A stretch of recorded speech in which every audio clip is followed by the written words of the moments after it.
Hi friends, ಎಲ್ರಿಗೂ ನಮಸ್ಕಾರ. ಜ್ಞಾನಗಂಗೋತ್ರಿ ಸಂಸ್ಥೆಯ ಇನ್ಕ್ವೆಸ್ಟ್ ಪ್ರಚಲಿತ ಘಟನೆಗಳ ಸರಣಿಗೆ ತಮ್ಮೆಲ್ಲರಿಗೂ ಮತ್ತೊಮ್ಮೆ ಸ್ವಾಗತ. ಇವತ್ತು ನಾವು ಸಂಚಿಕೆ ಸಂಖ್ಯೆ 825 ಡಿಸ್ಕಸ್ ಮಾಡ್ತಾ ಇದ್ವಿ. ದಿನಾಂಕ 1ರಿಂದ 3ನೇ ಮಾರ್ಚ್ 2025.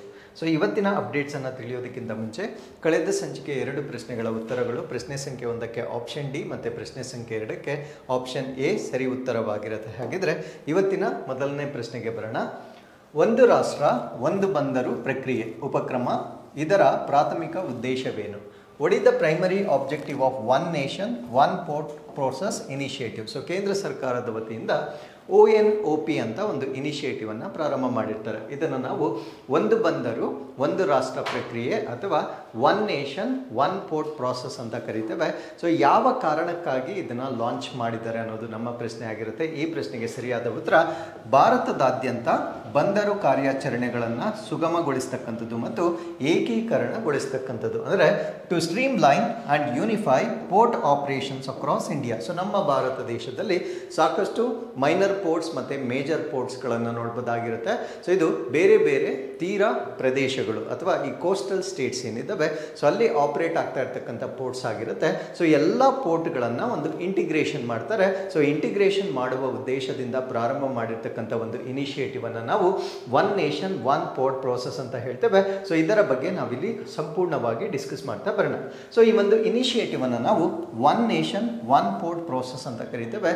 ಸೊ ಈ ಒಂದು ಇನಿಷಿಯೇಟಿವ್ನ ಅಡಿಯಲ್ಲಿ so there will be modernisation of India's maritime infrastructure. So ನಮ್ಮ ಭಾರತ ದೇಶದಲ್ಲಿರ್ತಕ್ಕಂಥ ಈ ಕಡಲ ಮೂಲ ಸೌಕರ್ಯ ಏನಿರುತ್ತೆ, ಸೊ ಅದನ್ನು ಆಧುನೀಕರಣಗೊಳಿಸ್ತಕ್ಕಂಥದ್ದನ್ನು ನಾವಿಲ್ಲಿ ನೋಡ್ಬೋದಾಗಿರುತ್ತೆ. ಅದರ ಜೊತೆಗೆ strengthening it's global trade presence, ಅಂದರೆ ಜಾಗತಿಕವಾಗಿ ಭಾರತದ ರಾಷ್ಟ್ರವನ್ನು ಒಂದು ವ್ಯಾಪಾರದ ಒಂದು ಕಾನ್ಸೆಪ್ಟ್ನ ಆಧಾರದ ಮೇಲೆ ನಮ್ಮ ಒಂದು ಪ್ರೆಸೆನ್ಸ್ ಅಥವಾ ಉಪಸ್ಥಿತಿಯನ್ನು ಹೆಚ್ಚು ಮಾಡ್ತಕ್ಕಂಥದ್ದು ಕೂಡ ಸೊ ಇದರ ಉದ್ದೇಶವಾಗಿರುತ್ತೆ. ಅದ್ರ ಜೊತೆಗೆ ಸಸ್ಟೈನಬಿಲಿಟಿ ಅಥವಾ ಸುಸ್ಥಿರತೆಯನ್ನು ಪ್ರಮೋಟ್ ಮಾಡ್ತಕ್ಕಂಥದ್ದು ಕೂಡ ಸೊ ಈ ಒಂದು ಇನಿಷಿಯೇಟಿವ್ನ ಉದ್ದೇಶವಾಗಿ ನಾವು ನೋಡ್ಬೋದಾಗಿರುತ್ತೆ. ಸೊ ಇದರ ಆಬ್ಜೆಕ್ಟಿವ್ ಅಥವಾ ಏನು, ಯಾವ ಉದ್ದೇಶಕ್ಕಾಗಿ ಇದನ್ನು ಮಾಡ್ತಾ ಇದ್ದಾರೆ ಅಂತ ನಾವು ನೋಡೋದಾದ್ರೆ, stream line and unify port operations, ಅಂದರೆ ಈ ಬಂದರುಗಳು ಹೇಗೆ ಕಾರ್ಯಾಚರಣೆಯನ್ನು ನಡೆಸ್ತವೆ ಸೊ ಅದನ್ನು ಸುವ್ಯವಸ್ಥೆಗೊಳಿಸ್ತಕ್ಕಂಥದ್ದು ಇದರ ಉದ್ದೇಶವಾಗಿರುತ್ತೆ. ಅದರಿಂದ ನಮ್ಮ ಎಫಿಷಿಯನ್ಸಿ ಹೆಚ್ಚಾಗುತ್ತೆ, ಅಂದರೆ ಕಾರ್ಯಕ್ಷಮತೆ ಹೆಚ್ಚಾಗುತ್ತೆ. ಅದ್ರ ಜೊತೆಗೆ ಈ ಲಾಜಿಸ್ಟಿಕ್ ಕಾಸ್ಟ್ ಏನಿರುತ್ತೆ, ಅಂದರೆ ವಸ್ತುಗಳನ್ನು ಒಂದು ಕಡೆಯಿಂದ ಇನ್ನೊಂದು ಕಡೆಗೆ ಸಾಗಣೆ ಮಾಡ್ತಕ್ಕಂಥ ವೆಚ್ಚ ಏನಿರುತ್ತೆ, ಸೊ ಆ ವೆಚ್ಚದಲ್ಲಿ ಸಾಕಷ್ಟು ಕಡಿಮೆ ಆಗ್ತಕ್ಕಂಥದ್ದನ್ನು ನಾವಿಲ್ಲಿ ಗಮನಿಸಬಹುದಾಗಿರುತ್ತೆ.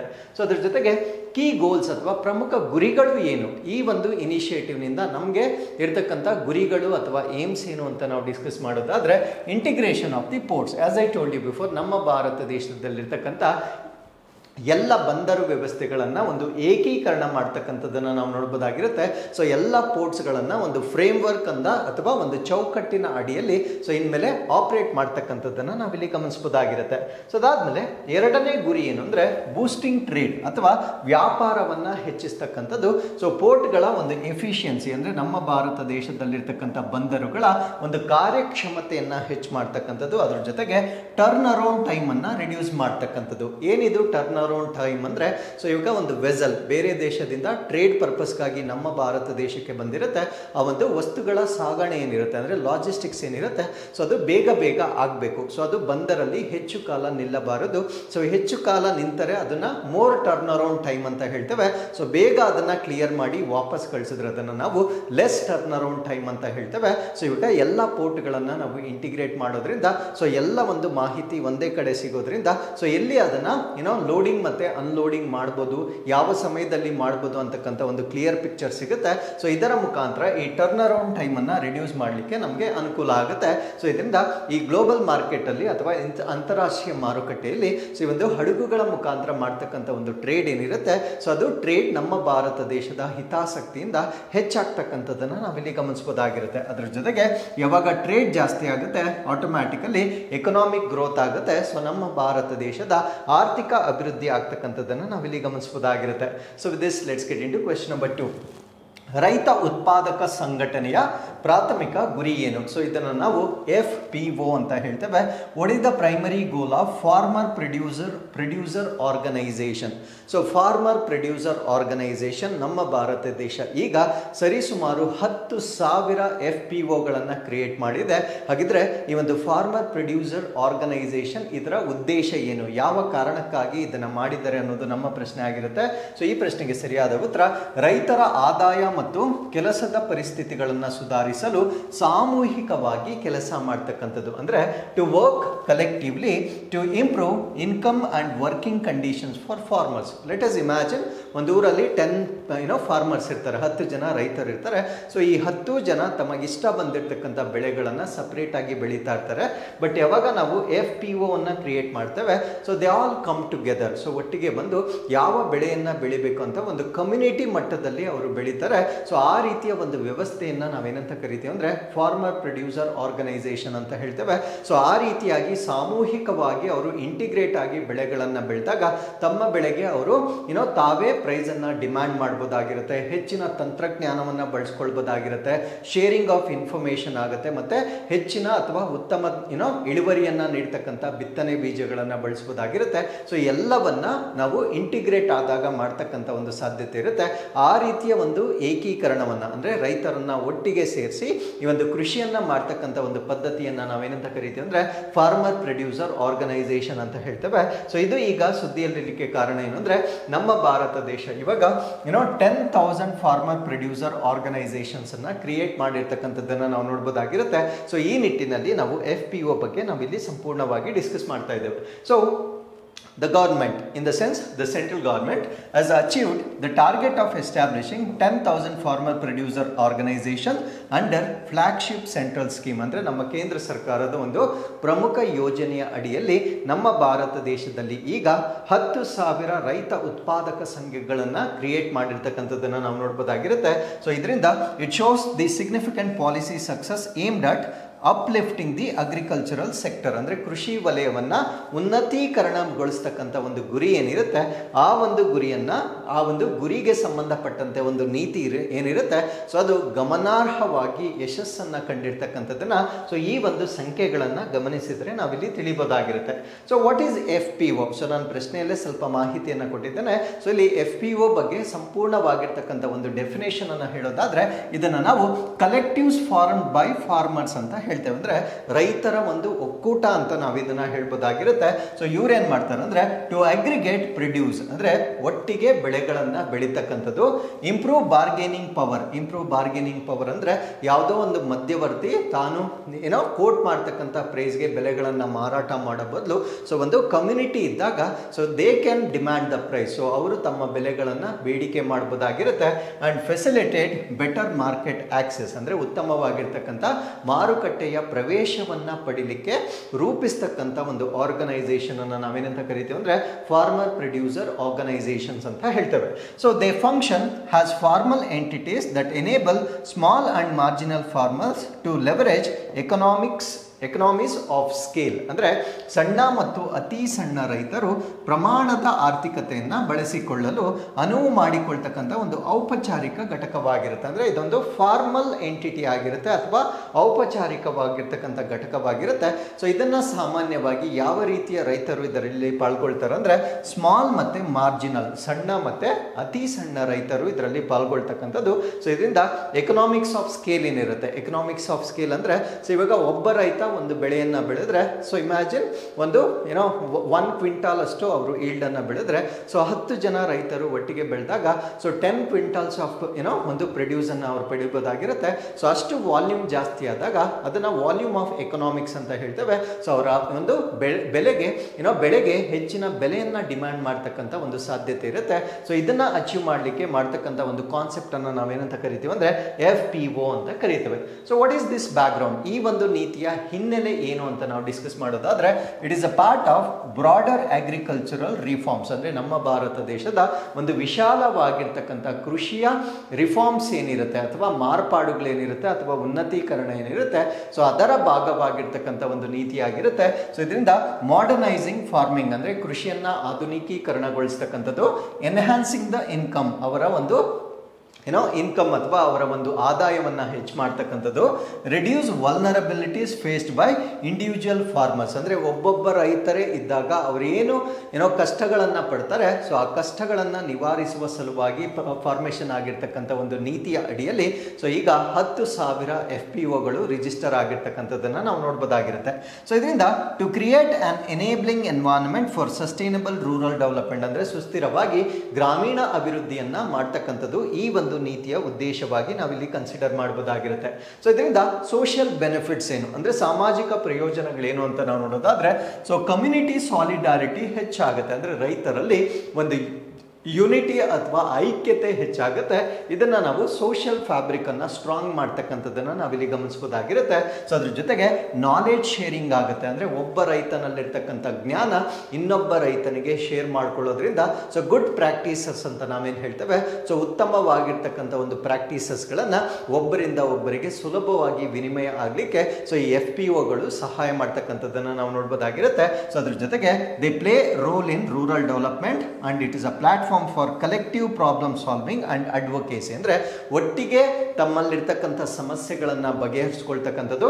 ಅದ್ರ ಜೊತೆಗೆ ಅಡ್ವೊಕೇಸಿ ಅಂದರೆ ಅರಿವುಗಳನ್ನು ಮೂಡಿಸ್ತಕ್ಕಂಥದ್ದು, ಅಂದರೆ ಯಾರಿಗೆ ಈ ಒಂದು ಕೃಷಿಯನ್ನು ಬೆಳೀತಕ್ಕಂಥ ಒಂದು ಪದ್ಧತಿಯಲ್ಲಿ ಹೆಚ್ಚಿನ ಜ್ಞಾನ ಇರುತ್ತೆ, ಸೊ ಅವರು ಇನ್ನೊಬ್ಬರ ಜೊತೆ ಶೇರ್ ಮಾಡಿಕೊಳ್ಳುವ ಮುಖಾಂತರ ಸೊ ಆ ಒಂದು ಕೃಷಿಗೆ ಸಂಬಂಧಪಟ್ಟಂತೆ ಸಮಸ್ಯೆಗಳೇನಿರುತ್ತೆ ಸೊ ಅದನ್ನು ಸಾಮೂಹಿಕವಾಗಿ ಬಗೆಹರಿಸ್ಕೊಳ್ಳಿಕ್ಕೆ ಸೊ ಈ ಒಂದು FPOಗಳು ಸಪೋರ್ಟ್ ಮಾಡ್ತಕ್ಕಂಥದ್ದನ್ನು ನಾವು ನೋಡ್ಬೋದಾಗಿರುತ್ತೆ. So with this let's get into question number 3. ಕೇಂದ್ರ ಕೈಗಾರಿಕಾ ಭದ್ರತಾ ಪಡೆ, ಸೊ ಇದನ್ನು ನಾವು CISF ಅಂತ ಹೇಳ್ತೇವೆ. ಸೊ ಅದು ಅರಕ್ಕೋಣಂನಲ್ಲಿರ್ತಕ್ಕಂಥ ತನ್ನ ನೇಮಕಾತಿ ತರಬೇತಿ ಕೇಂದ್ರಕ್ಕೆ ಯಾವ ಐತಿಹಾಸಿಕ ವ್ಯಕ್ತಿಯ ಹೆಸರನ್ನು ಇಡಲಾಗಿದೆ? The central industrial security force named its recruit training center in Arakkonam after which historical figure, ಅಂದರೆ ಈ ಒಂದು CISF ಏನಿದೆ ಸೊ ಇದಕ್ಕೆ ಸಂಬಂಧಪಟ್ಟಂತೆ ಒಂದು ತರಬೇತಿ ಕೇಂದ್ರ ಇರುತ್ತೆ. ಈ ಒಂದು ತರಬೇತಿ ಕೇಂದ್ರ ಎಲ್ಲಿರುತ್ತೆ ಅಂದರೆ ಅರಕ್ಕೋಣಂನಲ್ಲಿರುತ್ತೆ. ಸೊ ಈ ಅರಕ್ಕೋಣಂನಲ್ಲಿರ್ತಕ್ಕಂಥ ತರಬೇತಿ ಕೇಂದ್ರಕ್ಕೆ ಸೊ ಈಗ ಮರುನಾಮಕರಣ ಮಾಡಿರ್ತಾರೆ. ಏನಂತ ಹೆಸರಿಟ್ಟಿದ್ದಾರೆ ಅನ್ನೋದು ನಮ್ಮ ಪ್ರಶ್ನೆ ಆಗಿರುತ್ತೆ. ಸೊ ಈ ಪ್ರಶ್ನೆಗೆ ಸರಿಯಾದ ಉತ್ತರ ರಾಜಾದಿತ್ಯ ಅಂತ ನಾಮಕರಣ ಮಾಡಿರ್ತಕ್ಕಂಥದ್ದನ್ನು ನಾವು ನೋಡ್ಬೋದಾಗಿರುತ್ತೆ. ಹಾಗಿದ್ರೆ ಹೂ ಇಸ್ ದಿಸ್ ರಾಜಾದಿತ್ಯ, ಇವರ ಐತಿಹಾಸಿಕ ಹಿನ್ನೆಲೆ ಏನು ಅನ್ನೋದನ್ನ ಸೊ ಈ ಒಂದು ಆರ್ಟಿಕಲ್ ಅಲ್ಲಿ ನಾವು ಸಂಪೂರ್ಣವಾಗಿ ಡಿಸ್ಕಸ್ ಮಾಡೋಣ. ಸೊ ಅಪ್ಡೇಟ್ ಏನು ಅಂದ್ರೆ CISF names recruits training center in Arakkonam after Rajaditya. So ಅರಕ್ಕೋಣಂನಲ್ಲಿರ್ತಕ್ಕಂಥ ಈ ಒಂದು ತರಬೇತಿ ಕೇಂದ್ರಕ್ಕೆ ರಾಜಾದಿತ್ಯನ ಹೆಸರಿಟ್ಟಿರ್ತಕ್ಕಂಥದ್ದನ್ನ ನಾವಿಲ್ಲಿ ಗಮನಿಸಬಹುದಾಗಿರುತ್ತೆ. ಸೊ ಇದು ಒಂದು ರೆಕ್ರೂಟ್ಸ್ ಟ್ರೈನಿಂಗ್ ಸೆಂಟರ್ ಆಗಿರುತ್ತೆ, ಅಂದ್ರೆ ಯಾರ್ಯಾರು ನೇಮಕಾತಿಯನ್ನ ಪಡೆದುಕೊಂಡಿರ್ತಾರೆ ಅವರಿಗೆ ತರಬೇತಿಯನ್ನ ನೀಡ್ತಕ್ಕಂಥ ಒಂದು ಕೇಂದ್ರವಾಗಿರುತ್ತೆ. ಸೊ ಈ ಒಂದು ಕೇಂದ್ರಕ್ಕೆ ರಾಜಾದಿತ್ಯ ಅಂತ ನಾಮಕರಣ ಮಾಡಿರ್ತಾರೆ. ರಾಜಾದಿತ್ಯ ಯಾರು ಅಂದ್ರೆ ಸೊ ಅವರು ಚೋಳ ಪ್ರಿನ್ಸ್ ಆಗಿರ್ತಾರೆ, ಅಂದ್ರೆ ಚೋಳ ರಾಜಕುಮಾರ ಆಗಿರ್ತಾರೆ. ಸೊ ಅವರು ಒಂದು ಬ್ಯಾಟಲ್ ಅಲ್ಲಿ ನಿಧನವನ್ನ ಹೊಂತಾರೆ. ಆ ಒಂದು ಬ್ಯಾಟಲ್ ಅನ್ನ ನಾವೇನಂತ ಕರಿತೇವೆ ಅಂದ್ರೆ ಬ್ಯಾಟಲ್ ಆಫ್ ತಕ್ಕೋಲಂ ಅಂತ ಹೇಳ್ತೇವೆ. ಸೊ ಈ ಒಂದು ಬ್ಯಾಟಲ್ ಆಫ್ ತಕ್ಕೋಲಂ ನಲ್ಲಿ ನಿಧನವನ್ನ ಹೊಂದಿರತಕ್ಕಂತ ಒಬ್ಬ ಚೋಳ ಪ್ರಿನ್ಸ್ ಆಗಿರ್ತಕ್ಕಂಥ ರಾಜಾದಿತ್ಯನ ಹೆಸರನ್ನ ಸೊ ಈ ಒಂದು ತರಬೇತಿ ಕೇಂದ್ರಕ್ಕೆ ಇಟ್ಟಿರ್ತಕ್ಕಂಥದ್ದನ್ನ ನಾವಿಲ್ಲಿ ನೋಡ್ಬೋದಾಗಿರುತ್ತೆ. ಸೊ ಈ ಒಂದು ಬ್ಯಾಟಲ್ ಏನಿದೆ ಇದು ತುಂಬಾ ಸಿಗ್ನಿಫಿಕೆಂಟ್ ಅಥವಾ ಮಹತ್ವವಾಗಿರ್ತಕ್ಕಂಥ ಒಂದು ಬ್ಯಾಟಲ್ ಆಗಿರುತ್ತೆ. Because it was involving the Chola ಮತ್ತೆ ರಾಷ್ಟ್ರಕೂಟ ಡೈನಾಸ್ಟೀಸ್, ಅಂದ್ರೆ ಚೋಳ ಮತ್ತೆ ರಾಷ್ಟ್ರಕೂಟ ರಾಜವಂಶದವರು ಈ ಒಂದು ಬ್ಯಾಟಲ್ ಅಲ್ಲಿ ಒಳಗೊಂಡಿರುವ ಕಾರಣದಿಂದ ಇದು ಐತಿಹಾಸಿಕವಾಗಿ ಒಂದು ಮಹತ್ವದ ಘಟನೆ ಅಂತ ನಾವು ಇದನ್ನ ಕನ್ಸಿಡರ್ ಮಾಡಬಹುದಾಗಿರುತ್ತೆ. ಸೊ ಈಗ ರಾಜಾದಿತ್ಯ ದ ಚೋಳ ಪ್ರಿನ್ಸ್ ಬಗ್ಗೆ ನಾವು ಹೆಚ್ಚಿನ ಮಾಹಿತಿಯನ್ನು ತಿಳ್ಕೊಳ್ಳೋದಾದ್ರೆ ಸೊ ಇವರು ಚೋಳ ಸಾಮ್ರಾಜ್ಯದಲ್ಲಿ ಒಬ್ಬ ಪ್ರಾಮಿನೆಂಟ್ ಕಿಂಗ್ ಆಗಿ ನಾವು ಇವರನ್ನ ಕನ್ಸಿಡರ್ ಮಾಡಬಹುದಾಗಿರುತ್ತೆ. ಸೊ ಇವರು ಚೋಳ ಡೈನಾಸ್ಟಿ ಅಥವಾ ಚೋಳ ರಾಜವಂಶ ಏನಿದೆ ಸೊ ಇದರಲ್ಲಿ ಒಂದು ಸಿಗ್ನಿಫಿಕೆಂಟ್ ಆಗಿರ್ತಕ್ಕಂಥ ಒಂದು ಫೇಮಸ್ ಪರ್ಸನಾಲಿಟಿ ಅಂತ ನಾವು ಇವರನ್ನ ಕನ್ಸಿಡರ್ ಮಾಡಬಹುದಾಗಿರುತ್ತೆ. ಸೊ ಯಾವ ಎರಾದಲ್ಲಿ ಇವರು ಇದ್ರಂದ್ರೆ 10th ಸೆಂಚುರಿ 10ನೇ ಶತಮಾನದಲ್ಲಿ ಇವರು ಈ ಒಂದು ಆಳ್ವಿಕೆಯನ್ನ ನಡೆಸಿರ್ತಾರೆ. ಸೊ ಇವರ ಫಾದರ್ ಅನ್ನ ನಾವೇನಂತ ಕರಿತೀವಿ ಅಂದ್ರೆ ಪಾರಾಂತಕ I ದ ಚೋಳ ಕಿಂಗ್ ಅಂತ ಹೇಳ್ತೇವೆ, ಅಂದ್ರೆ ಚೋಳ ರಾಜ ಪಾರಾಂತಕ I ಇವರ ಫಾದರ್ ಅಥವಾ ತಂದೆಯಾಗಿ ನಾವು ಇವರನ್ನ ಕನ್ಸಿಡರ್ ಮಾಡಬಹುದಾಗಿರುತ್ತೆ. ಸೊ ಇದರ ಹಿಸ್ಟಾರಿಕಲ್ ಸಿಗ್ನಿಫಿಕೆನ್ಸ್ ಅಥವಾ ಐತಿಹಾಸಿಕ ಮಹತ್ವ ಏನು ಅಂತ ನಾವು ಕನ್ಸಿಡರ್ ಮಾಡೋದಾದ್ರೆ ಸೊ ಈ ಒಂದು ಬ್ಯಾಟಲ್ ಆಫ್ ತಕ್ಕೋಳಂ ಅಂತ ನಾವೇನು ಹೇಳ್ತೇವೆ. ಸೊ ಇದರಲ್ಲಿ Rajaditya is best known for his participation in battle of Takkolam that was that took place in 949 CE, ಅಂದ್ರೆ 949 ಸಿಇಯಲ್ಲಿ ನಡೆದಿರ್ತಕ್ಕಂಥ ತಕ್ಕೋಳಂ ಕದನದಲ್ಲಿ ಭಾಗವಹಿಸಿರ್ತಕ್ಕಂಥ ಒಂದು ಚೋಳ ರಾಜವಂಶ. ಸೊ ಇದು ಚೋಳ ಮತ್ತೆ ರಾಷ್ಟ್ರಕೂಟರ ನಡುವೆ ನಡೆದಿರ್ತಕ್ಕಂಥ ಒಂದು ಯುದ್ಧವಾಗಿರುತ್ತೆ. ಸೊ ಈ ಯುದ್ಧದಲ್ಲಿ ರಾಜಾದಿತ್ಯ ಪ್ರಮುಖವಾಗಿ ಪಾರ್ಟಿಸಿಪೇಟ್ ಮಾಡಿರ್ತಕ್ಕಂಥ ಕಿಂಗ್ ಅಂತ ನಾವು ಕನ್ಸಿಡರ್ ಮಾಡಬಹುದಾಗಿರುತ್ತೆ. But unfortunately so he died in this particular battle. So ಈ ಒಂದು ಬ್ಯಾಟಲ್ ಅಥವಾ ಈ ಒಂದು ಯುದ್ಧದಲ್ಲಿ ಕದನದಲ್ಲಿ ಸೊ ಇವರು ಕೊಲ್ಲಲ್ಪಟ್ಟಿರ್ತಕ್ಕಂಥದ್ದನ್ನ ನಾವು ನೋಡಬಹುದಾಗಿರುತ್ತೆ. So his death marked a turning point in the conflict between Chola ಮತ್ತೆ ರಾಷ್ಟ್ರಕೂಟ. ಅಂದ್ರೆ ಇವರ ಒಂದು ನಿಧನ ಏನಿರುತ್ತೆ, ಸೊ ಈ ಒಂದು ನಿಧನದ ಕಾರಣವಾಗಿ ಚೋಳರು ಮತ್ತು ರಾಷ್ಟ್ರಕೂಟರ ನಡುವೆ ಒಂದು ಸಂಘರ್ಷ ಏನಿರುತ್ತೆ, ಸೊ ಅದು ಒಂದು ಮಹತ್ವದ ತಿರುವನ್ನ ಪಡೆದುಕೊಂಡಿರ್ತಕ್ಕಂಥ ಸಂಘರ್ಷವಾಗಿರೋ ಕಾರಣದಿಂದ ಸೊ ಈ ಒಂದು ಕದನ ಐತಿಹಾಸಿಕವಾಗಿ ಬಹಳ ಒಂದು ಸಿಗ್ನಿಫಿಕೆಂಟ್ ಮೈಲ್ ಸ್ಟೋನ್ ಅಂತ ನಾವಿಲ್ಲಿ ಕನ್ಸಿಡರ್ ಮಾಡಬಹುದಾಗಿರುತ್ತೆ. So with this let's get in to question number 4. Cali ನಿಧಿಯನ್ನು ಯಾವ ಕಾರ್ಯಕ್ರಮದಲ್ಲಿ ಪ್ರಾರಂಭಿಸಲಾಯಿತು?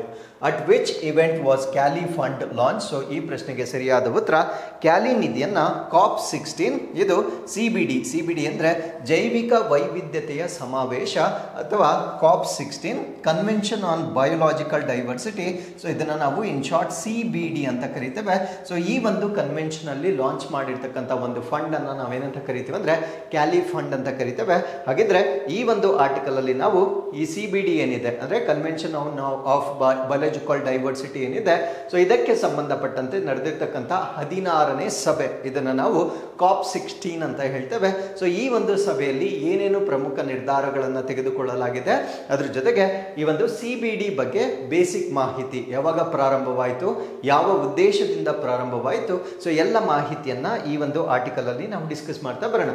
ಸೊ ಈ ಒಂದು ಸಭೆಯಲ್ಲಿ ಅಂದ್ರೆ 16th ಕಾನ್ಫರೆನ್ಸಸ್ ಆಫ್ ಪಾರ್ಟಿ ಆ ಒಂದು ಸಮಾವೇಶವನ್ನು ನಾವು ಕನ್ವೆನ್ಷನ್ ಆನ್ ಬಯೋಲಾಜಿಕಲ್ ಡೈವರ್ಸಿಟಿ ಅಂತ ಹೇಳ್ತೇವೆ. ಸೊ ಇದು ಇತ್ತೀಚೆಗೆ ಎಲ್ಲಿ ನಡೆದಿರುತ್ತೆ ಅಂದ್ರೆ ರೋಮ್ ಅಲ್ಲಿ ನಡೆದಿರುತ್ತೆ. ಸೊ ಈ ಪ್ಲೇಸ್ ಕೂಡ ಇಂಪಾರ್ಟೆಂಟ್ ಆಗಿರುತ್ತೆ. ಸೊ ರೋಮ್ ಅಲ್ಲಿ ನಡೆದಿರ್ತಕ್ಕಂಥ ಈ ಒಂದು ಕನ್ವೆನ್ಷನ್ ಏನಿರುತ್ತೆ, ಸೊ ಇದು 16ನೇ ಕಾನ್ಫರೆನ್ಸಸ್ ಆಫ್ ಪಾರ್ಟೀಸ್ ಆಗಿರುತ್ತೆ, ಅಂದ್ರೆ 16ನೇ ಒಂದು ಸಭೆ ಆಗಿರುತ್ತೆ. ಸೊ ಈ ಒಂದು ಸಭೆಯಲ್ಲಿ ಒಂದು ಫಂಡ್ ಅನ್ನ ಲಾಂಚ್ ಮಾಡ್ತಾರೆ. ಆ ಫಂಡ್ ಅನ್ನ ನಾವೇನಂತ ಕರಿತೀವಿ ಅಂದ್ರೆ ಕ್ಯಾಲಿ ಫಂಡ್ ಅಥವಾ ಕ್ಯಾಲಿ ನಿಧಿಯನ್ನ ಸ್ಥಾಪನೆ ಮಾಡಿರ್ತಕ್ಕಂಥದ್ದನ್ನ ನಾವು ನೋಡ್ಬೋದಾಗಿರುತ್ತೆ.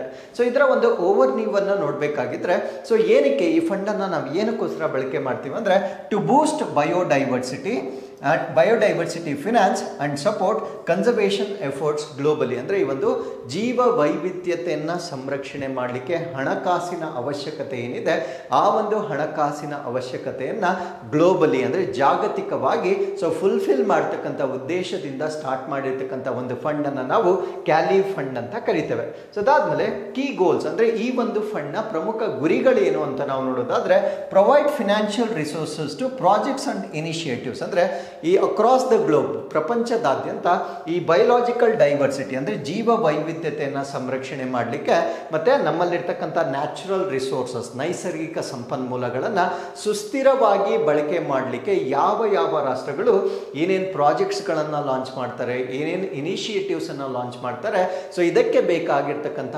ಹಣಕಾಸನ್ನ ಒದಗಿಸ್ತಕ್ಕಂಥದ್ದು ಈ ಒಂದು ಕ್ಯಾಲಿ ಫಂಡ್ ನ ಮುಖ್ಯ ಗುರಿಯಾಗಿ ನಾವಿಲ್ಲಿ ಕನ್ಸಿಡರ್ ಮಾಡಬಹುದಾಗಿರುತ್ತೆ. ಅದ್ರ ಜೊತೆಗೆ they also promote global collaboration ಅಂದ್ರೆ ಸೊ ಈ ಒಂದು ಕಾಮನ್ ಕಾಸ್ ಏನಿರುತ್ತೆ ಅಂದ್ರೆ ಬಯೋಲಾಜಿಕಲ್ ಡೈವರ್ಸಿಟಿಯನ್ನ ಪ್ರೊಟೆಕ್ಟ್ ಮಾಡಲಿಕ್ಕೆ ಜಾಗತಿಕವಾಗಿ ಯಾರ್ಯಾರು ಕೆಲಸ ಮಾಡ್ತಾ ಇದ್ದಾರೆ, ಅದು ಒಂದು NGO ಆಗಿರ್ಬೋದು, ಟ್ರಸ್ಟ್ ಆಗಿರ್ಬೋದು, even for that matter government ಕೂಡ ಆಗಿರ್ಬೋದು, ಸೊ ಅವ್ರನ್ನೆಲ್ಲ ಒಂದು ಇಂಟಿಗ್ರೇಟ್ ಮಾಡ್ತಕ್ಕಂಥದ್ದು ಕೂಡ ಸೊ ಇದರ ಉದ್ದೇಶವಾಗಿರುತ್ತೆ. ಅದ್ರ ಜೊತೆಗೆ ಇನೋವೇಟಿವ್ ಸೊಲ್ಯೂಷನ್ಸ್ ಅಂದ್ರೆ ನವೀನವಾಗಿರ್ತಕ್ಕಂಥ ಪರಿಹಾರಗಳು, ಬೆಟರ್ ಟೆಕ್ನಾಲಜಿ ಇದ್ರೆ ಅಥವಾ ಬೆಟರ್ ಮೆಥಡ್ ಆಫ್ ಕನ್ಸರ್ವೇಷನ್ ಇದ್ರೆ ಸೊ ಅದನ್ನ ಒಬ್ಬರಿಂದ ಇನ್ನೊಬ್ಬರಿಗೆ ಶೇರ್ ಮಾಡ್ತಕ್ಕಂಥದ್ದು ಕೂಡ ಸೊ ಇದರ ಉದ್ದೇಶವಾಗಿ ನಾವಿಲ್ಲಿ ಗಮನಿಸಬಹುದಾಗಿರುತ್ತೆ. ಸೊ ಇಂಪ್ಲಿಮೆಂಟೇಷನ್ ಸ್ಟ್ರಾಟಜೀಸ್ ಅಂದ್ರೆ ಗ್ರಾಂಟ್ ಪ್ರೋಗ್ರಾಮ್ಸ್ ಅಂದ್ರೆ ಕೆಲವೊಂದು ಪ್ರೋಗ್ರಾಮ್ಸ್ಗೆ ಗ್ರಾಂಟ್ಗಳನ್ನು ಕೊಡ್ತಾರೆ, ಅನುದಾನವನ್ನು ಕೊಡ್ತಾರೆ to eligible projects and organisations. ಅಂದ್ರೆ ಯಾವ ಸಂಸ್ಥೆಗಳು ಅರ್ಹವಾಗಿರ್ತವೆ ಅಥವಾ ಯಾವ ಯೋಜನೆಗಳು ಅರ್ಹವಾಗಿರ್ತವೆ ಆ ರೀತಿಯ ಯೋಜನೆಗಳಿಗೆ ಗ್ರಾಂಟ್ ಅಥವಾ ಅನುದಾನವನ್ನು ಕೊಡ್ತಕ್ಕಂಥದ್ದು ಕೂಡ ಸೊ ಈ ಒಂದು ಕ್ಯಾಲಿ ಫಂಡ್ ನ ಉದ್ದೇಶವಾಗಿ ನಾವಿಲ್ಲಿ ಗಮನಿಸಬಹುದಾಗಿರುತ್ತೆ. ಸೊ ಮಾನಿಟರಿಂಗ್ ಅಂಡ್ ಎವ್ಯಾಲ್ಯೂಯೇಷನ್ ಅಂದ್ರೆ ಬರೀ ಅವರು ಫಂಡ್ ಅನ್ನ ಕೊಟ್ಟು ಬಿಟ್ಬಿಡೋದಿಲ್ಲ. ಸೊ ಅದಾದ್ಮೇಲೆ they also do monitoring and evaluation mechanism to ensure the effective use of fund. ಅಂದರೆ ನಾವು ಒಂದ್ಸತಿ ಫಂಡನ್ನು ಮಾಡಿದ ನಂತರ ಸೊ ಅವರು ತಮ್ಮ ಜವಾಬ್ದಾರಿ ಮುಗೀತು ಅಂತ ಅವರು ಏನೋ ಬ್ಯಾಕಪ್ ಸೊ ಫಂಡನ್ನು ಕೊಟ್ಟಿದ ನಂತರ ಸೊ ನಾವು ಪ್ರಾಮಿಸ್ ಮಾಡಿರ್ತಕ್ಕಂಥ ಪ್ರಾಜೆಕ್ಟನ್ನು ನಾವು ಎಷ್ಟರ ಮಟ್ಟಿಗೆ ಅನುಷ್ಠಾನ ಮಾಡ್ತಾ ಇದ್ದೇವೆ ಸೊ ಅದನ್ನು ಅವರು ಮೇಲ್ವಿಚಾರಣೆ ಮತ್ತು ಮೌಲ್ಯಮಾಪನ ಮಾಡ್ತಕ್ಕಂಥದ್ದನ್ನು ಕೂಡ ಸೊ ನಾವಿಲ್ಲಿ ಗಮನಿಸಬಹುದಾಗಿರುತ್ತೆ. ಸೊ ಅದಾದ್ಮೇಲೆ ಈಗ ಕನ್ವೆನ್ಷನ್ ಆನ್ ಬಯೋಲಾಜಿಕಲ್ ಡೈವರ್ಸಿಟಿ ಅಂದರೆ CBD ಬಗ್ಗೆ ಹೆಚ್ಚಿನ ಮಾಹಿತಿನ ತಿಳ್ಕೊಳ್ಳೋದಾದ್ರೆ ಸೊ ಇದು ಗ್ಲೋಬಲ್ ಬಯೋಡೈವರ್ಸಿಟಿ ಕನ್ವೆನ್ಷನ್ ಮತ್ತೆ ಸಸ್ಟೈನಬಲ್ ಡೆವಲಪ್ಮೆಂಟ್ ಅಂತ ಕರೀತಾರೆ. ಅಂದರೆ ಜಾಗತಿಕವಾಗಿ ಜೀವ ವೈವಿಧ್ಯತೆಯನ್ನು ಸಂರಕ್ಷಣೆ ಮಾಡ್ತಕ್ಕಂಥದ್ದು ಮತ್ತೆ ಸುಸ್ಥಿರ ಅಭಿವೃದ್ಧಿಯ ಮೇಲೆ ಕೇಂದ್ರೀಕರಿಸ್ತಕ್ಕಂಥ ಒಂದು ಸಮಾವೇಶವನ್ನ ನಾವೇನಂತ ಕರಿತೀವಿ ಅಂದ್ರೆ ಜೈವಿಕ ವೈವಿಧ್ಯತೆಯ ಸಮಾವೇಶ ಅಂತ ಕರಿತೇವೆ. ಸೊ ಈಗ ಇದರ ಸರಣಿಯ 16ನೇ ಸಭೆಯನ್ನ ಈಗ ಮಾಡಿರ್ತಕ್ಕಂಥದ್ದನ್ನ ನಾವು ನೋಡ್ಬೋದಾಗಿರುತ್ತೆ. ಸೊ ಈ ಸಭೆಯನ್ನ ಎಲ್ಲಿ ಮಾಡಿರ್ತಾರೆ ಅಂದ್ರೆ ಇಟಲಿಯ ರೋಮ್ನಲ್ಲಿ ಈ ಒಂದು ಸಭೆಯನ್ನ ಕಂಡಕ್ಟ್ ಮಾಡಿರ್ತಕ್ಕಂಥದ್ದನ್ನ ನಾವು ನೋಡ್ಬೋದಾಗಿರುತ್ತೆ. ಸೊ ಆಬ್ವಿಯಸ್ಲಿ ಈ ಒಂದು ಸಭೆಯಲ್ಲಿ ಬಯೋಲಾಜಿಕಲ್ ಡೈವರ್ಸಿಟಿಯನ್ನ ನಾವು ಹೇಗೆ ಪ್ರೊಟೆಕ್ಟ್ ಮಾಡಬೇಕು ಅಂತ ಅಂಶಗಳ ಮೇಲೆ ಚರ್ಚೆಗಳನ್ನ ಮಾಡಿರ್ತಕ್ಕಂಥ ಒಂದು ವೇದಿಕೆಯಾಗಿ ನಾವು ಇದನ್ನ ಕನ್ಸಿಡರ್ ಮಾಡಬಹುದಾಗಿರುತ್ತೆ. ಸೊ ಇದರ ಗುರಿಗಳೇನು ಅಂತ ನಾವು ನೋಡೋದಾದ್ರೆ review progress towards achieving biological diversity targets. ಅಂದ್ರೆ ಮುಂದೆ ಹಿಂದಿನ ಸಭೆಗಳಲ್ಲಿ ನಾವು ಏನೇನು ಗುರಿಗಳನ್ನ ಇಟ್ಕೊಂಡಿದ್ದೇವೆ ಸೊ ಅದನ್ನ ಎಷ್ಟರ ಮಟ್ಟಿಗೆ ನಾವು ತಲುಪಿದ್ದೇವೆ ಅದನ್ನ ವಿಮರ್ಶೆ ಮಾಡ್ತಕ್ಕಂಥದ್ದು ಸೊ ಇದರ ಒಂದು ಗುರಿಯಾಗಿರುತ್ತೆ. ಅದ್ರ ಜೊತೆಗೆ ಪಾಲಿಸಿ ಡೆವಲಪ್ಮೆಂಟ್ ಅಂದ್ರೆ ನೀತಿಗಳನ್ನ ಅಭಿವೃದ್ಧಿ ಪಡಿಸ್ತಕ್ಕಂಥದ್ದು. ಬಯೋಲಾಜಿಕಲ್ ಡೈವರ್ಸಿಟಿಯನ್ನ ಪ್ರೊಟೆಕ್ಟ್ ಮಾಡಲಿಕ್ಕೆ ಯಾವ ನೀತಿಗಳನ್ನ ನಾವು ಅನುಸರಿಸಬೇಕಾಗಿರುತ್ತೆ ಸೊ ಅದನ್ನ ಈ ಒಂದು ಸಭೆಗಳಲ್ಲಿ ಚರ್ಚೆ ಮಾಡ್ತಕ್ಕಂಥದ್ದನ್ನ ನಾವು ನೋಡಬಹುದಾಗಿರುತ್ತೆ. ಸೊ ಇದರ ಸಿಗ್ನಿಫಿಕೆನ್ಸ್ ಏನು ಅಂದ್ರೆ it highlights the urgent need for increased investment. ಅಂದ್ರೆ ಈ ಒಂದು ಸಭೆಯಲ್ಲಿ ಬಂದಿರತಕ್ಕಂಥ ಒಂದು ಮಹತ್ವರವಾಗಿರ್ತಕ್ಕಂಥ ಒಂದು ಫೈಂಡಿಂಗ್ ಏನು ಅಂದ್ರೆ ಸೊ ಈ ಒಂದು ಬಯೋಡೈವರ್ಸಿಟಿಯನ್ನ ನಾವು ಸಂರಕ್ಷಣೆ ಮಾಡಬೇಕಾಗಿದ್ರೆ ಹೆಚ್ಚಿನ ಹೂಡಿಕೆಯ ತುರ್ತು ಅಗತ್ಯವನ್ನ ಇಲ್ಲಿ ಕಂಡುಕೊಂಡಿರ್ತಾರೆ. ಸೊ ನಾವು ಹೆಚ್ಚಿನ ಹೂಡಿಕೆ ಮಾಡದೆ ಹೊರತು ಸೊ ಈ ಒಂದು ಬಯೋಡೈವರ್ಸಿಟಿಯನ್ನ ಪ್ರೊಟೆಕ್ಟ್ ಮಾಡಲಿಕ್ಕೆ ಸಾಧ್ಯ ಇಲ್ಲ ಅನ್ನೋದು ಇಲ್ಲಿ ಗೊತ್ತಾಗಿರುತ್ತೆ. ಸೊ ಈ ಒಂದು ಕಾರಣಕ್ಕಾಗಿ ಕ್ಯಾಲಿ ಫಂಡ್ ಅನ್ನ ಈಗ ಲಾಂಚ್ ಮಾಡಿರ್ತಕ್ಕಂಥದ್ದನ್ನ ನಾವಿಲ್ಲಿ ಗಮನಿಸಬಹುದಾಗಿರುತ್ತೆ. ಸೊ ಈ ಒಂದು ಟೇಬಲ್ ಅಲ್ಲಿ ನೀವು ನೋಡಬಹುದಾಗಿರುತ್ತೆ 1948 ಅಲ್ಲಿ ಅಂದ್ರೆ ಈ ಒಂದು ಬಯೋಡೈವರ್ಸಿಟಿಯನ್ನ ಪ್ರೊಟೆಕ್ಟ್ ಮಾಡಲಿಕ್ಕೆ 1948ರಲ್ಲಿ IUCN ಅನ್ನ ಲಾಂಚ್ ಮಾಡ್ತಾರೆ. IUCN ಅನ್ನ ನಾವು international union for conservation of nature ಅಂತ ಹೇಳ್ತೇವೆ. So it was launched in the year 1948 ಅಲ್ಲಿ ಇದನ್ನ ಪ್ರಾರಂಭ ಮಾಡ್ತಾರೆ. ಸೊ ಇದನ್ನ ಪ್ರಾರಂಭ ಮಾಡಿದ ನಂತರ in the year 1992 so you can see the gap 1948 ಅಲ್ಲಿ IUCN ಆದ್ರೆ 1992 ಅಲ್ಲಿ CBD ಅನ್ನ it was open for signature. So ಅದು ಸದಸ್ಯ ರಾಷ್ಟ್ರಗಳು ಅದರ ಸಹಿಗೆ ಇದು ಮುಕ್ತವಾಗಿರ್ತಕ್ಕಂಥದ್ದನ್ನ ನಾವು ನೋಡಬಹುದಾಗಿರುತ್ತೆ. ಸೊ ಹಾಗಿದ್ರೆ CBD ಅನ್ನ ಪ್ರಾರಂಭ ಮಾಡಿರ್ತಕ್ಕಂಥ ವರ್ಷ 1992 ಅಲ್ಲಿ ಮಾಡಿರ್ತಾರೆ. ಸೊ ಆಗಲಿಂದ ಇದುವರೆಗೂ ನಾವು 16 ಸಭೆಗಳನ್ನ ಇದರ ಅಡಿಯಲ್ಲಿ ಮಾಡಿರ್ತಕ್ಕಂಥದ್ದನ್ನ ನಾವು ನೋಡಬಹುದಾಗಿರುತ್ತೆ. ಸೊ 2025ನೇ ಸಾಲಿನಲ್ಲಿ COP16 ಅಥವಾ ಕಾನ್ಫರೆನ್ಸಸ್ ಆಫ್ ಪಾರ್ಟೀಸ್ 16 ಕಂಡಕ್ಟ್ ಮಾಡಿ ಅಲ್ಲಿ ಕ್ಯಾಲಿ ಫಂಡ್ ಅನ್ನ ಲಾಂಚ್ ಮಾಡಿರ್ತಕ್ಕಂಥದ್ದನ್ನ ನಾವು ನೋಡಬಹುದಾಗಿರುತ್ತೆ. So with this let's get into question number 5. Oscar 2025ರ ಪ್ರಶಸ್ತಿಗಳಲ್ಲಿ ಅತಿ ಹೆಚ್ಚು ಪ್ರಶಸ್ತಿಗಳನ್ನ ಗೆದ್ದಿರ್ತಕ್ಕಂಥ ಚಿತ್ರ ಯಾವುದು? So which film emerged as the biggest winner at the Oscar 2025? So ಈ ಪ್ರಶ್ನೆಗೆ ಸರಿಯಾದ ಉತ್ತರ ಆಸ್ಕರ್ 2025 ಅಲ್ಲಿ ಅನೋರಾ ಚಿತ್ರಕ್ಕೆ ಅತಿ ಹೆಚ್ಚಿನ ಪ್ರಶಸ್ತಿಗಳು ಬಂದಿರತಕ್ಕಂಥದ್ದನ್ನು ನಾವು ನೋಡಬಹುದಾಗಿರುತ್ತೆ. ಹಾಗಿದ್ರೆ ಪ್ರಮುಖವಾಗಿರ್ತಕ್ಕಂಥ ಆಸ್ಕರ್ ವಿನ್ನರ್ಸ್ ಯಾರ್ಯಾರು ಅಂತ ನಾವಿಲ್ಲಿ ಕಂಪ್ಲೀಟ್ ಆಗಿ ಡಿಸ್ಕಸ್ ಮಾಡ್ತಾ ಬರೋಣ. ಸೊ ನಾನು ಡಿಸ್ಕಸ್ ಮಾಡ್ತಾ ಇರ್ತಕ್ಕಂಥದ್ದು 97th ಅಕಾಡೆಮಿ ಅವಾರ್ಡ್ಸ್ ಆಗಿರುತ್ತೆ. ಸೊ ಇದು 2025ನೇ ಸಾಲಿನಲ್ಲಿ ಕೊಟ್ಟಿರ್ತಕ್ಕಂಥ ಆಸ್ಕರ್ ಪ್ರಶಸ್ತಿಗಳಾಗಿರುತ್ತೆ. ಆಸ್ಕರ್ ಅವಾರ್ಡ್ ಅಂತಾನು ಕೂಡ ಹೇಳ್ಬೋದು ಅಥವಾ ಅಕಾಡೆಮಿ ಅವಾರ್ಡ್ ಅಂತ ಕೂಡ ಇದಕ್ಕೆ ನಾವು ಹೇಳ್ಬೋದಾಗಿರುತ್ತೆ. ಸೊ ಇದರಲ್ಲಿ ಬೆಸ್ಟ್ ಪಿಕ್ಚರ್ ಉತ್ತಮ ಚಲನಚಿತ್ರವಾಗಿ ಅನೋರಾ ಚಿತ್ರಕ್ಕೆ ಪ್ರಶಸ್ತಿಯನ್ನ ಕೊಟ್ಟಿರ್ತಾರೆ. ಸೊ ಅದ್ರ ಜೊತೆಗೆ ಒರಿಜಿನಲ್ ಸ್ಕ್ರೀನ್ ಪ್ಲೇ ಅದು ಕೂಡ ಅನೋರಾ ಚಿತ್ರಕ್ಕೆ ಬಂದಿರುತ್ತೆ. ಸೊ ಬೆಸ್ಟ್ ಎಡಿಟಿಂಗ್ ಅದು ಕೂಡ ಅನೋರಾ ಚಲನಚಿತ್ರಕ್ಕೆ ಬಂದಿರುತ್ತೆ. ಒರಿಜಿನಲ್ ಸ್ಕೋರ್ ಅದು ದ ಬ್ರೂಟಲಿಸ್ಟ್ ಈ ಒಂದು ಚಿತ್ರಕ್ಕೆ ಒರಿಜಿನಲ್ ಸ್ಕೋರ್ ಕ್ಯಾಟಗರಿಯಲ್ಲಿ ಆಸ್ಕರ್ ಪ್ರಶಸ್ತಿಯನ್ನು ನೀಡಲಾಗಿರುತ್ತೆ. ಬೆಸ್ಟ್ ಆಕ್ಟರ್ ಅಂದ್ರೆ ಉತ್ತಮ ನಟ ಆಡ್ರಿಯನ್ ಬ್ರೂಡಿ. ಸೊ ಅದು ದ ಬ್ರೂಟಲಿಸ್ಟ್ ಚಲನಚಿತ್ರದಲ್ಲಿ ನಟಿಸಿರ್ತಕ್ಕಂಥ ನಟರಾಗಿರ್ತಾರೆ. ಬೆಸ್ಟ್ ಆಕ್ಟ್ರೆಸ್ ಉತ್ತಮ ನಾಯಕ ನಟಿ ಮೈಕಿ ಮ್ಯಾಡಿಸನ್, ಇವರು ಅನೋರಾ ಚಿತ್ರದಲ್ಲಿ ನಟಿಸಿರ್ತಾರೆ. ಸಪೋರ್ಟಿಂಗ್ ಆಕ್ಟ್ರೆಸ್ ಬಂದಾಗ ಝೋ ಸಲ್ಡಾನಾ, ಇವರು ಎಮಿಲಿಯಾ ಪೆರೆಸ್. ಅದಾದ್ಮೇಲೆ ಸಪೋರ್ಟಿಂಗ್ ಆಕ್ಟರ್ ಕಿಯಾರಾ ಕಲ್ಕಿನ್. ಸೊ ಇವರು ರಿಯಲ್ ಪೇನ್. ಸೊ ಇವರು ಇಷ್ಟು ಈ ಒಂದು ಪ್ರಶಸ್ತಿಗಳಿಗೆ ಅಂದ್ರೆ ಆಸ್ಕರ್ಗೆ ಸಂಬಂಧಪಟ್ಟಂತೆ ಪ್ರಶಸ್ತಿಗಳಲ್ಲಿ ಗೊತ್ತಿರಬೇಕಾಗಿರುತ್ತೆ. ಸೊ ಅದಾದ್ಮೇಲೆ ಬೆಸ್ಟ್ ಡಾಕ್ಯುಮೆಂಟ್ರಿ ಫೀಚರ್ ಅನ್ನು ನಾವು ನೋಡಿದಾಗ ನೋ ಅದರ್ ಲ್ಯಾಂಡ್ ಈ ಒಂದು ಚಿತ್ರಕ್ಕೆ ಸೊ ಬೆಸ್ಟ್ ಡಾಕ್ಯುಮೆಂಟ್ರಿ ಚಲನಚಿತ್ರವಾಗಿ ಪ್ರಶಸ್ತಿಯನ್ನ ನೀಡಲಾಗಿರುತ್ತೆ.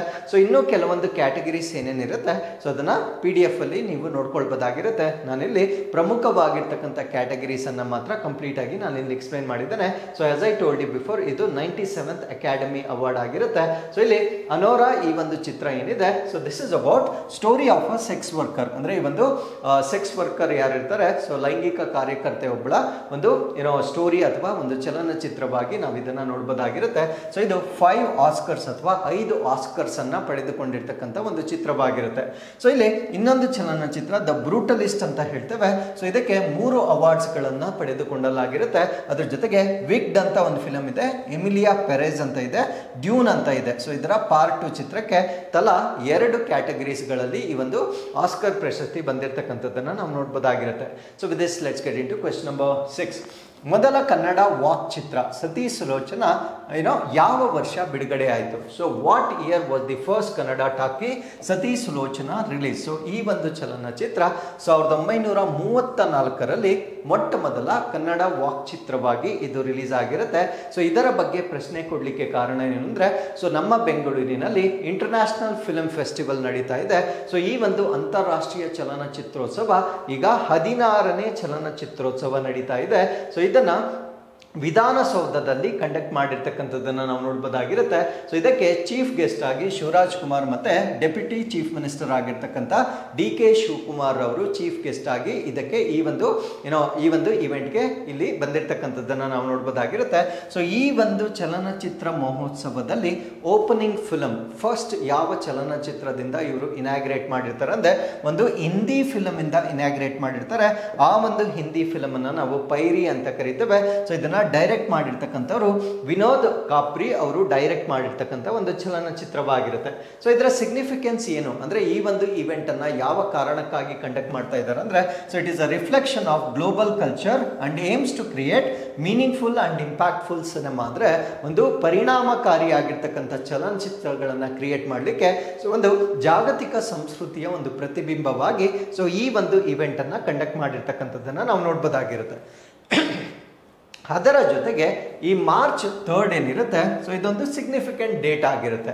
ಸೊ ಈ ಒಂದು ದಿನಾಂಕದಂದು ಓರಿಯನ್ ಮಾಲ್ ಅಲ್ಲಿ ಒಂದು ಚಲನಚಿತ್ರವನ್ನ ರನ್ ಮಾಡಿರ್ತಾರೆ.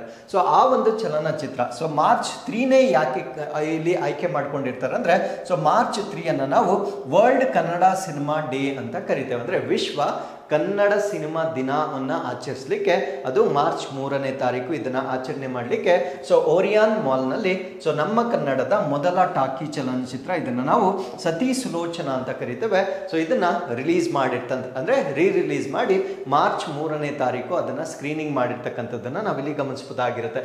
So with this let's get into question number 7. ಕೆ ಪ್ರಣಹದ್ದು ಇದನ್ನ ನಾವು ಜಿಪ್ಸ್ ಕೋಪ್ರೋಥೆರೇಸ್ ಅಂತ ಹೇಳ್ತೇವೆ. ಸೊ ಇದು ಪ್ರತ್ಯೇಕವಾಗಿ ಎಲ್ಲೂ ಕಂಡು ಬಂದಿರುತ್ತೆ. ಸೊ ನಾನು ಹೇಳ್ತಾ ಇರ್ತಕ್ಕಂಥದ್ದು ಒಂದು ವಲ್ಚರ್, ಅದನ್ನ ರಣಹದ್ದು ಅಂತ ಹೇಳ್ತೇವೆ. ಸೊ ನಾವು ಡಿಸ್ಕಸ್ ಮಾಡ್ತಾ ಇರ್ತಕ್ಕಂಥ ರಣಹದ್ದನ್ನ ನಾವು ಕೇಪ್ ವಲ್ಚರ್ ಅಂತ ಹೇಳ್ತೇವೆ. ಸೊ ಇದು ಎಕ್ಸ್ಕ್ಲೂಸಿವ್ಲಿ ಅಂದ್ರೆ ಬೇರೆಲ್ಲ ಕಡೆ ಇರ್ಬೋದು ಬಟ್ ಹೆಚ್ಚಾಗಿ ಕಂಡು ಬರ್ತಕ್ಕಂಥ ಒಂದು ಪ್ರದೇಶ ಯಾವುದು ಅನ್ನೋದು ನಮ್ಮ ಪ್ರಶ್ನೆ ಆಗಿತ್ತು. ಸೊ ಈ ಪ್ರಶ್ನೆಗೆ ಸರಿಯಾದ ಉತ್ತರ ದಕ್ಷಿಣ ಆಫ್ರಿಕಾ ಅಥವಾ ಸದರ್ನ್ ಆಫ್ರಿಕಾದಲ್ಲಿ ಇದು ಹೆಚ್ಚಾಗಿ ಕಂಡು ಬರ್ತಕ್ಕಂಥದ್ದನ್ನು ನಾವು ನೋಡಬಹುದಾಗಿರುತ್ತೆ.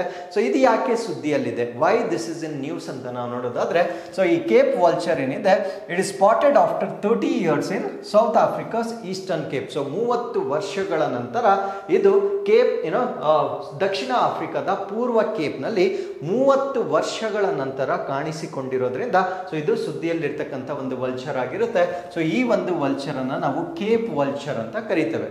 ಸೊ ಇದಕ್ಕೆ ಇನ್ನೊಂದು ಹೆಸರು ಕೂಡ ಇದೆ, ಇದನ್ನ ಓಲ್ಡ್ ವರ್ಲ್ಡ್ ವಲ್ಚರ್ ಸ್ಪೀಶೀಸ್ ಅಂತ ಕೂಡ ಕರಿತೇವೆ. ಸೊ ಇದು ಹೆಚ್ಚಾಗಿ ಇರ್ತಕ್ಕಂಥದ್ದು ಸದರ್ನ್ ಆಫ್ರಿಕಾದಲ್ಲಿ ಅಥವಾ ದಕ್ಷಿಣದ ಆಫ್ರಿಕಾದಲ್ಲಿ ಹೆಚ್ಚಾಗಿ ಕಂಡು ಬರ್ತಕ್ಕಂಥ ಒಂದು ಪಕ್ಷಿ ಆಗಿರುತ್ತೆ. ಸೊ ಅನ್ಫಾರ್ಚುನೇಟ್ಲಿ ಈ ಒಂದು ಪಕ್ಷಿಯ ಪಾಪ್ಯುಲೇಷನ್ ತುಂಬಾ ಡ್ವಿಂಡ್ಲಿಂಗ್ ಆಗಿರುತ್ತೆ ಅಥವಾ ತುಂಬಾ ಕಡಿಮೆ ಆಗ್ತಾ ಇರ್ತಕ್ಕಂಥದ್ದನ್ನ ನಾವು ನೋಡ್ಬೋದಾಗಿರುತ್ತೆ. ಬಟ್ ಈಗ 3 ದಶಕಗಳ ನಂತರ ಸೊ ಇದು ಸೌತ್ ಆಫ್ರಿಕಾದ ಈಸ್ಟರ್ನ್ ಕೇಪ್ ಪ್ರಾವಿನ್ಸ್ ಅಲ್ಲಿ ಮತ್ತೊಮ್ಮೆ ಪ್ರತ್ಯಕ್ಷವಾಗಿರ್ತಕ್ಕಂಥದ್ದನ್ನ ನಾವಿಲ್ಲಿ ಗಮನಿಸಬಹುದಾಗಿರುತ್ತೆ. ಸೊ ಇದರ ಇಕೋಲಾಜಿಕಲ್ ಇಕಾಲಜಿಕಲ್ ರೋಲ್. ಯಾಕೆ ವಲ್ಚರ್ಗಳಿಗೆ ನಾವು ಅಷ್ಟು ಪ್ರಾಮುಖ್ಯತೆಯನ್ನು ಕೊಡ್ತೀವಿ ಅಂದರೆ ಬಿಕಾಸ್ ವಲ್ಚರ್ಗಳನ್ನು ನಾವೇನಂತ ಕರಿತೀವಿ ಅಂದರೆ ನ್ಯಾಚುರಲ್ ಕ್ಲೀನರ್ಸ್ ಅಂತ ಕರಿತೇವೆ. ಫಾರ್ ಎಕ್ಸಾಂಪಲ್ ಯಾವುದಾದ್ರೂ ಪ್ರಾಣಿ ಕಾಡಲ್ಲಿ ಸತ್ತು ಹೋದಾಗ ಸೊ ಅದನ್ನು ತಿಂದು ಅದನ್ನು ಡೈಜೆಸ್ಟ್ ಮಾಡ್ತಕ್ಕಂಥ ಪ್ರಾಣಿ ಆಗಿರುತ್ತೆ. ಸೊ ಯಾವಾಗ ವಲ್ಚರ್ಗಳು ಅದನ್ನು ಕ್ಲೀನ್ ಮಾಡುತ್ತೆ ಸೊ ಅದರಿಂದ ಉಂಟಾಗಬಹುದಾಗಿರ್ತಕ್ಕಂಥ ಕಾಯಿಲೆಗಳನ್ನು ನಾವು ಪ್ರಿವೆಂಟ್ ಮಾಡ್ಬೋದಾಗಿರುತ್ತೆ. ಯಾವಾಗ ವಲ್ಚರ್ಗಳ ಸಂಖ್ಯೆ ಕಡಿಮೆ ಆಗುತ್ತೆ ಆ ಪ್ರಾಣಿಗಳು ಅಲ್ಲೇ ಕೊಳಿತಾ ಇರುತ್ತೆ. ಅಫ್ಕೋರ್ಸ್ ಬೇರೆ ಪ್ರಾಣಿಗಳು ಅದನ್ನು ತಿಂದರೂ ಕೂಡ ವಲ್ಚರ್ಗಳಷ್ಟು ಕಂಪ್ಲೀಟ್ ಆಗಿ ಅದನ್ನು ಕ್ಲೀನ್ ಮಾಡೋದಿಲ್ಲ. ಸೊ ಅದರಿಂದ ಸಾಕಷ್ಟು ಹೊಸ ಕಾಯಿಲೆಗಳು ಕ್ರಿಯೇಟ್ ಆಗ್ತಕ್ಕಂಥ ಸಾಧ್ಯತೆ ಇರುತ್ತೆ. ಸೊ ಅದರಿಂದ ಪರಿಸರವನ್ನು ಸ್ವಚ್ಛವಾಗಿ ಇಟ್ಟುಕೊಳ್ಳುವ ಉದ್ದೇಶದಿಂದ ವಲ್ಚರ್ಗಳನ್ನು ನಾವು ಕಾಪಾಡ್ತಕ್ಕಂಥದ್ದು ಬಹಳ ಸಿಗ್ನಿಫಿಕೆಂಟ್ ಆಗಿರುತ್ತೆ.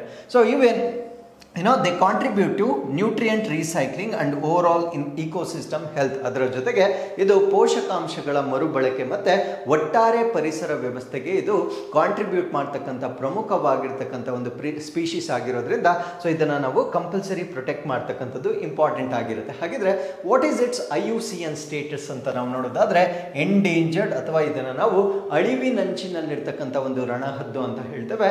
ಸೊ ಇದು ಪ್ರಮುಖವಾಗಿ ಯಾವ ಹ್ಯಾಬಿಟ್ಯಾಟ್ ಅಲ್ಲಿ ವಾಸ ಮಾಡುತ್ತೆ ಅಂತ ನಾವು ನೋಡೋದಾದ್ರೆ ಓಪನ್ ಲ್ಯಾಂಡ್ಸ್ಕೇಪ್ಗಳಲ್ಲಿ ಅದಿರುತ್ತೆ. ಅಂದ್ರೆ ಸಾಮಾನ್ಯವಾಗಿ ಸವನ್ನಾ ಅಂತ ನಾವೇನು ಹೇಳ್ತೇವೆ, ಅದ್ರ ಜೊತೆಗೆ ರಾಕಿ ಔಟ್ ಕ್ರಾಪ್ಸ್ ಅಂದ್ರೆ ಕಲ್ಲಿನ ಹೊರವಲಯಗಳಾಗಿರ್ಬೋದು, ಮತ್ತೆ ಗ್ರಾಸ್ ಲ್ಯಾಂಡ್ಸ್ ಅಥವಾ ಹುಲ್ಲುಗಾವಲುಗಳಂತಹ ಒಂದು ತೆರೆದ ಆವಾಸ ಸ್ಥಾನ ಏನಿರುತ್ತೆ ಸೊ ಅಲ್ಲಿ ಸಾಮಾನ್ಯವಾಗಿ ಇದು ಹೆಚ್ಚಾಗಿ ಕಂಡು ಬರ್ತಕ್ಕಂಥ ಒಂದು ಪಾಪ್ಯುಲೇಷನ್ ಆಗಿರುತ್ತೆ. ಸೊ ಅದ್ರ ಜೊತೆಗೆ ಇದರ ಹಿಸ್ಟಾರಿಕಲ್ ಕಾಂಟೆಕ್ಸ್ಟ್, ಐತಿಹಾಸಿಕವಾಗಿರ್ತಕ್ಕಂಥ ಸಂದರ್ಭವನ್ನು ನಾವು ನೋಡೋದಾದ್ರೆ the lack of sightings over 30 years ಅಂದರೆ 30 ವರ್ಷಗಳಿಂದ ಇದೆಲ್ಲೂ ಕೂಡ ಪತ್ತೆ ಆಗಿಲ್ಲ. ಸೊ ಅದಕ್ಕೆ ಕಾರಣ ಏನಿರ್ಬೋದು ಅಂದರೆ ಹ್ಯಾಬಿಟ್ಯಾಟ್ ಲಾಸ್, ಅಂದರೆ ಅದರ ಆವಾಸ ಸ್ಥಾನವನ್ನು ನಾವು ನಾಶ ಮಾಡ್ತಾ ಇರ್ತಕ್ಕಂಥದ್ದು, ಪಾಯ್ಸನಿಂಗ್. ನಿಮ್ಗೆ ಗೊತ್ತು ಈ ಒಂದು ವಲ್ಚರ್ ಅಂತಕ್ಕಂಥದ್ದು ಈ ಡೈಕ್ಲೋಫಿನಾಕ್ ಅಂದರೆ ನಾವು ದನ ಕರುಗಳಲ್ಲಿ ಯೂಸ್ ಮಾಡ್ತಕ್ಕಂಥ ಒಂದು ಡೈಕ್ಲೋಫಿನಾಕ್ ಸೋಡಿಯಂ ಟ್ಯಾಬ್ಲೆಟ್ ಏನಿದೆ ಸೊ ಅದು ಆ ಒಂದು ಟ್ಯಾಬ್ಲೆಟನ್ನು ಅಥವಾ ಇಂಜೆಕ್ಷನ್ ಕೊಟ್ಟಿರ್ತಕ್ಕಂಥ ದನಕರಗಳು ಸತ್ತೋದಾಗ ಸೊ ಅದನ್ನ ತಿನ್ನುವ ರಣಹದ್ದುಗಳಲ್ಲಿ ಕಿಡ್ನಿ ಟಾಕ್ಸಿಸಿಟಿ ಆಗೋದ್ರಿಂದ ಅವುಗಳ ಪಾಪ್ಯುಲೇಷನ್ ಕಡಿಮೆ ಆಗಿರುತ್ತೆ. ಅದನ್ನೇ ನಾವೇನಂತ ಕರಿತೀವಿ ಅಂದ್ರೆ ಪಾಯ್ಸನಿಂಗ್ ಅಂತ ಕರಿತೇವೆ. ಸೊ ಅದ್ರ ಜೊತೆಗೆ disturbance related to human activities, ಅಂದ್ರೆ ನಾವು ಮಾಡ್ತಕ್ಕಂಥ ಚಟುವಟಿಕೆಗಳು, ಅಂದ್ರೆ ಅರಣ್ಯ ಪ್ರದೇಶದಲ್ಲಿ ಡೆವಲಪ್ಮೆಂಟಲ್ ಆಕ್ಟಿವಿಟೀಸ್ ಅನ್ನ ನಾವೇನು ಕೈಗೊಳ್ತಾ ಇದ್ದೇವೆ ಸೊ ಇದರಿಂದ ಅಡಚಣೆಗೆ ಒಳಗಾಗಿ ಸೊ ಈ ಒಂದು ಪಾಪ್ಯುಲೇಷನ್ 30 ವರ್ಷಗಳಿಂದ ಕಡಿಮೆ ಆಗಿರ್ತಕ್ಕಂಥದ್ದು ಅಥವಾ ಯಾರಿಗೂ ಕಂಡು ಬರದೆ ಇರ್ತಕ್ಕಂಥದ್ದನ್ನ ನಾವಿಲ್ಲಿ ಗಮನಿಸಬಹುದಾಗಿರುತ್ತೆ.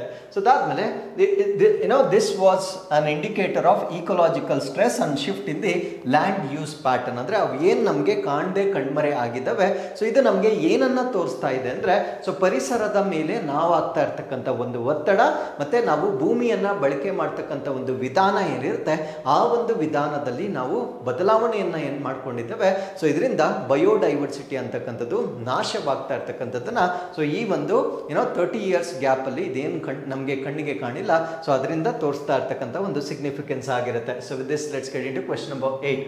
ಸೊ ಕೈಲಾಶ್ ಸತ್ಯಾರ್ಥಿ ಅವರ ಆತ್ಮಚರಿತ್ರೆಯ ಶೀರ್ಷಿಕೆ ಏನು? So what is the title of Kailash Satyarthi's autobiography? Kailash Satyarthi ಅವರಿಗೆ ಸೊ ನೊಬೆಲ್ ಪೀಸ್ ಪ್ರೈಸ್ ಅನ್ನ ಕೊಡಲಾಗಿರುತ್ತೆ. ಸೊ ಇವರು ಇವಾಗ ತಮ್ಮ ಆತ್ಮ ಚರಿತ್ರೆಯನ್ನ ಬರೆದಿರ್ತಾರೆ. ಸೊ ಆ ಒಂದು ಆತ್ಮ ಚರಿತ್ರೆಗೆ ಏನಂತ ಹೆಸರಿಟ್ಟಿದ್ದಾರೆ ಅನ್ನೋದು ನಮ್ಮ ಪ್ರಶ್ನೆ ಆಗಿರುತ್ತೆ. ಸೊ ಈ ಪ್ರಶ್ನೆಗೆ ಸರಿಯಾದ ಉತ್ತರ ದಿಯಾಸ್ಥ್ಲೈ ಅಂತ ಅದಕ್ಕೆ ಹೆಸರಿಟ್ಟಿರ್ತಕ್ಕಂಥದ್ದನ್ನ ನಾವು ನೋಡ್ಬೋದಾಗಿರುತ್ತೆ. ಸೊ ಈ ಒಂದು ಆಟೋಬಯೋಗ್ರಫಿಯನ್ನ ಈಗ ಬಿಡುಗಡೆ ಮಾಡಿರ್ತಕ್ಕಂಥದ್ದನ್ನ ನಾವು ನೋಡ್ಬೋದಾಗಿರುತ್ತೆ. So remember the title. So ಇದನ್ನ ನಾವೇನಂತ ಕರಿತೀವಿ ಅಂದ್ರೆ ದಿಯಾಸ್ಥ್ಲೈ ಅಂತ ಕರಿತೇವೆ. ಸೊ ಇದರ ಬಗ್ಗೆ ನಾನು ಹೆಚ್ಚಿನ ಮಾಹಿತಿಯನ್ನು ಕೊಡೋದಕ್ಕಿಂತ ಮುಂಚೆ ಸೊ ಕೈಲಾಶ್ ಸತ್ಯಾರ್ಥಿ ಜೊತೆಗೆ ಅದೇ ವರ್ಷದಲ್ಲಿ ನೊಬೆಲ್ ಪೀಸ್ ಪ್ರೈಸ್ ಅನ್ನ ಇಬ್ಬರಿಗೆ ಕೊಡ್ತಾರೆ. ಇಬ್ಬರಿಗೆ ಅಂದ್ರೆ ಒಬ್ರು ಕೈಲಾಶ್ ಸತ್ಯಾರ್ಥಿ, ಸೊ ಇನ್ನೊಬ್ರು ಯಾರು ಅವರನ್ನ ನೀವು ಕಮೆಂಟ್ಸ್ ಅಲ್ಲಿ ತಿಳಿಸಬೇಕಾಗಿರುತ್ತೆ. ಸೊ ಕೈಲಾಶ್ ಸತ್ಯಾರ್ಥಿ ಮತ್ತೆ ಇನ್ನೊಬ್ಬರಿಗೆ ಅದೇ ವರ್ಷದಲ್ಲಿ ಈ ಒಂದು ನೊಬೆಲ್ ಶಾಂತಿ ಪುರಸ್ಕಾರವನ್ನ ಕೊಟ್ಟಿರ್ತಾರೆ. ಸೊ ಇನ್ನೊಬ್ಬರ ಹೆಸರು ಏನು ಅನ್ನೋದನ್ನ ನೀವು ಕಮೆಂಟ್ಸ್ ಅಲ್ಲಿ ತಿಳಿಸಬಹುದಾಗಿರುತ್ತೆ. ಹಾಗಿದ್ರೆ ಈ ಒಂದು ಕೈಲಾಶ್ ಸತ್ಯಾರ್ಥಿ ಇವರ ಒಂದು ಹಿನ್ನೆಲೆಯನ್ನ ನಾವು ತಿಳ್ಕೊಳ್ಳೋದಾದ್ರೆ ಸೊ ಇವರಿಗೆ ನೊಬೆಲ್ ಪೀಸ್ ಪ್ರೈಸ್ ಅನ್ನ ಕೊಡಲಾಗಿರುತ್ತೆ. ಸೊ ಯಾವ ವರ್ಷದಲ್ಲಿ ಅಂದ್ರೆ ಸೊ 2014 ಅಲ್ಲಿ 2014ರಲ್ಲಿ ನೊಬೆಲ್ ಪೀಸ್ ಪ್ರೈಸ್ ಅನ್ನ ಕೊಟ್ಟಿರ್ತಾರೆ. ರೀಸನ್ ಏನು ಅಂದ್ರೆ so fight against child labour, ಅಂದ್ರೆ ಈ ಒಂದು ಬಾಲ ಕಾರ್ಮಿಕತನ ಏನಿರುತ್ತೆ ಸೊ ಅದರ ವಿರುದ್ಧ ಹೋರಾಟ ಮಾಡಿರುವ ಕಾರಣದಿಂದ 2014ರಲ್ಲಿ ಇವರಿಗೆ ನೊಬೆಲ್ ಶಾಂತಿ ಪ್ರಶಸ್ತಿಯನ್ನ ಕೊಡಲಾಗಿರುತ್ತೆ. ಅದರ ಜೊತೆಗೆ he also established organizations and movements that to liberate child labour and advocating children's right, ಅಂದರೆ ಮಕ್ಕಳ ಒಂದು ಬಾಲ ಕಾರ್ಮಿಕತೆಯನ್ನು ತೊಡೆದು ಹಾಕ್ಲಿಕ್ಕೆ, ಮಕ್ಕಳ ಹಕ್ಕುಗಳ ಬಗ್ಗೆ ಅರಿವನ್ನು ಮೂಡಿಸ್ಲಿಕ್ಕೆ ಇವರು ಸಂಸ್ಥೆಗಳನ್ನು ಕೂಡ ಕಟ್ಟಿರ್ತಕ್ಕಂಥದ್ದನ್ನು ನಾವಿಲ್ಲಿ ಗಮನಿಸಬಹುದಾಗಿರುತ್ತೆ.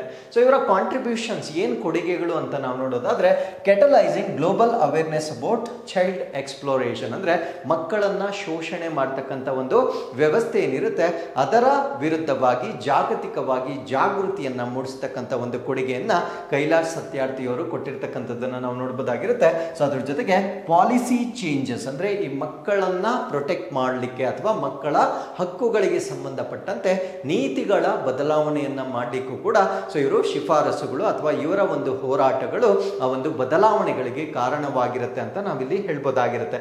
So with this let's get in to question number 9. ಯಾವ ಬಾಹ್ಯಾಕಾಶ ಸಂಸ್ಥೆ ಸ್ಪಿಯರ್-ಎಕ್ಸ್ ದೂರದರ್ಶಕವನ್ನು ಉಡಾವಣೆ ಮಾಡುತ್ತಿದೆ? So which space agency is launching the SPHEREx telescope? So SPHEREx ಅಂತಕ್ಕಂಥದ್ದು ಒಂದು ಟೆಲಿಸ್ಕೋಪ್ ಆಗಿರುತ್ತೆ, ದೂರದರ್ಶಕವಾಗಿರುತ್ತೆ. ಸೊ ಈ ಒಂದು ದೂರದರ್ಶಕವನ್ನು ನಮ್ಮ ಯೂನಿವರ್ಸ್, ನಾವು ಇದುವರೆಗೂ ಯಾವ ರೀತಿಯ ಚಿತ್ರಗಳನ್ನು ನಾವು ನೋಡಿದ್ದೇವೆ, ನಮ್ಮ ಯೂನಿವರ್ಸ್ ಅಂದರೆ ಹೇಗಿರುತ್ತೆ, ನಮ್ಮ ಪ್ಲಾನೆಟ್ಸ್ ಅಂದರೆ ಹೇಗಿರುತ್ತೆ, ಸ್ಟಾರ್ಸ್ ಹೇಗಿರುತ್ತೆ ಅಂತಕ್ಕಂಥ ಒಂದು ಚಿತ್ರಗಳನ್ನು ನಾವು ನೋಡಿದ್ದೇವೆ. ಈ ಎಲ್ಲ ಚಿತ್ರಗಳಿಗಿಂತ ಇನ್ನೂ ಅತ್ಯುತ್ತಮವಾಗಿರ್ತಕ್ಕಂಥ ಚಿತ್ರಗಳನ್ನು ಸೆರೆ ಹಿಡಿಲಿಕ್ಕೆ ಒಂದು ಹೊಸ ಟೆಲಿಸ್ಕೋಪ್ ಅನ್ನು ಲಾಂಚ್ ಮಾಡ್ತಾ ಇದ್ದಾರೆ. ಆ ಹೊಸ ಟೆಲಿಸ್ಕೋಪ್ ಅನ್ನು ನಾವು ಸ್ಪಿಯರ್-ಎಕ್ಸ್ ಅಂತ ಹೇಳ್ತೇವೆ. ಸೊ ಯಾವ ಬಾಹ್ಯಾಕಾಶ ಸಂಸ್ಥೆ ಇದನ್ನ ಲಾಂಚ್ ಮಾಡ್ತಾ ಇದೆ ಅನ್ನೋದು ನಮ್ಮ ಪ್ರಶ್ನೆ ಆಗಿತ್ತು. ಸೊ ಈ ಪ್ರಶ್ನೆಗೆ ಸರಿಯಾದ ಉತ್ತರ ನಾಸಾದವರು ಇದನ್ನ ಲಾಂಚ್ ಮಾಡ್ತಾ ಇರ್ತಕ್ಕಂಥದ್ದನ್ನ ನಾವು ನೋಡ್ಬೋದಾಗಿರುತ್ತೆ.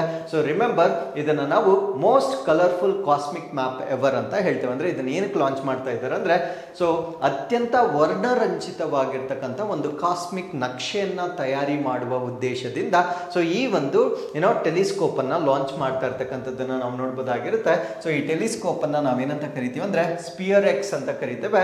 ಸೊ ಇದು ನಮ್ಮ ಯೂನಿವರ್ಸ್ ಏನಿರುತ್ತೆ ನಾವು ಇಮ್ಯಾಜಿನ್ ಮಾಡಿಕೊಳ್ಳಲು ಸಾಧ್ಯವಾಗದಷ್ಟು ಉತ್ತಮವಾಗಿರ್ತಕ್ಕಂಥ ಚಿತ್ರಗಳನ್ನ ಸೆರೆ ಹಿಡಿತಕ್ಕಂಥದ್ದು ಇದರ ಉದ್ದೇಶವಾಗಿರುತ್ತೆ. So what is the full form of SPHEREx? So ಇದು ಕೂಡ ನಿಮಗೆ ಗೊತ್ತಿರಬೇಕಾಗಿರುತ್ತೆ. ಸೊ ಇದನ್ನ ನಾವು spectrophotometer for history of the universe, epoch of reionization and ices explorer ಅಂತ ಹೇಳ್ತೇವೆ. ಸೊ ಇದನ್ನ ಒಟ್ಟಿಗೆ ಸೇರಿಸಿ ನಾವೇನಂತ ಕರಿತೀವಿ ಅಂದ್ರೆ ಸ್ಪಿಯರ್-ಎಕ್ಸ್ ಅಂತ ಕರಿತೇವೆ. ಸೊ ಇದು ನಿಯರ್ ಇನ್ಫ್ರಾರೆಡ್ ನಲ್ಲಿ ಚಿತ್ರಗಳನ್ನ ಅದು ಸೆರೆ ಹಿಡಿಯುತ್ತೆ, ಅಥವಾ ಹತ್ತಿರದ ಅತಿಗೆಂಪು ಕಿರಣಗಳಲ್ಲಿ ಇದು ಎಲೆಕ್ಟ್ರೋಮ್ಯಾಗ್ನೆಟಿಕ್ ಸ್ಪೆಕ್ಟ್ರಮ್ ನಲ್ಲಿ ಸೊ ಇದು ಚಿತ್ರಗಳನ್ನ ಸೆರೆ ಹಿಡಿಯುವ ಕಾರಣದಿಂದ ಸೊ ಇದು ಅತ್ಯಂತ ಹೆಚ್ಚಿನ ಕ್ಲಾರಿಟಿಯನ್ನ ಹೊಂದಿರತಕ್ಕಂಥ ಚಿತ್ರಗಳನ್ನ ನಾವು ಎಕ್ಸ್ಪೆಕ್ಟ್ ಮಾಡಬಹುದಾಗಿರುತ್ತೆ. ಅದರ ಜೊತೆಗೆ ಸೊ ಕೆಲವೊಂದು ಸೈಂಟಿಫಿಕ್ ಕ್ವೆಶನ್ಸ್ಗೆ ನಾವು ಕೆಲವೊಂದು ಉತ್ತರಗಳನ್ನು ಪಡೆಯಬಹುದಾಗಿರುತ್ತೆ. ಫಾರ್ ಎಕ್ಸಾಂಪಲ್ ಗ್ಯಾಲಕ್ಸಿ ಎವ್ಯಾಲ್ಯೂಯೇಷನ್, ಅಂದರೆ ಈ ಒಂದು ನಕ್ಷತ್ರ ಪುಂಜ ಅಂತ ನಾವು ಏನೇನು ಥಿಯರಿಗಳನ್ನು ನಾವು ಎಷ್ಟು ದಿನ ಕಲ್ತಿದ್ದೇವೆ, ಸೊ ಅದು ಹೇಗೆ ವಿಕಸನಗೊಂಡಿತು, ಇದರ ಬಗ್ಗೆ ಇನ್ನೇನಾದರೂ ಹೊಸ ಸಿದ್ಧಾಂತಗಳಿದ್ದರೆ ಸೊ ಈ ಒಂದು ಟೆಲಿಸ್ಕೋಪ್ನ ಮುಖಾಂತರ ನಾವು ಪತ್ತೆಯನ್ನು ಹಚ್ಚಬಹುದಾಗಿರುತ್ತೆ. ಅದರ ಜೊತೆಗೆ ಎಪೋಕ್ ಆಫ್ ರೀಅಯೋನೈಸೇಷನ್ ಅಂತ ಹೇಳ್ತೇವೆ. ರೀಅಯೋನೈಸೇಷನ್ ಅಂದರೆ ಅಯಾನುಗಳು ಆಗಿರ್ತಕ್ಕಂಥ ಒಂದು ಯುಗ ಏನಿರುತ್ತೆ ಸೊ ಅದರ ಬಗ್ಗೆ ಹೆಚ್ಚಿನ ಮಾಹಿತಿಯನ್ನು ಪಡೆದುಕೊಳ್ಳಬಹುದಾಗಿರುತ್ತೆ.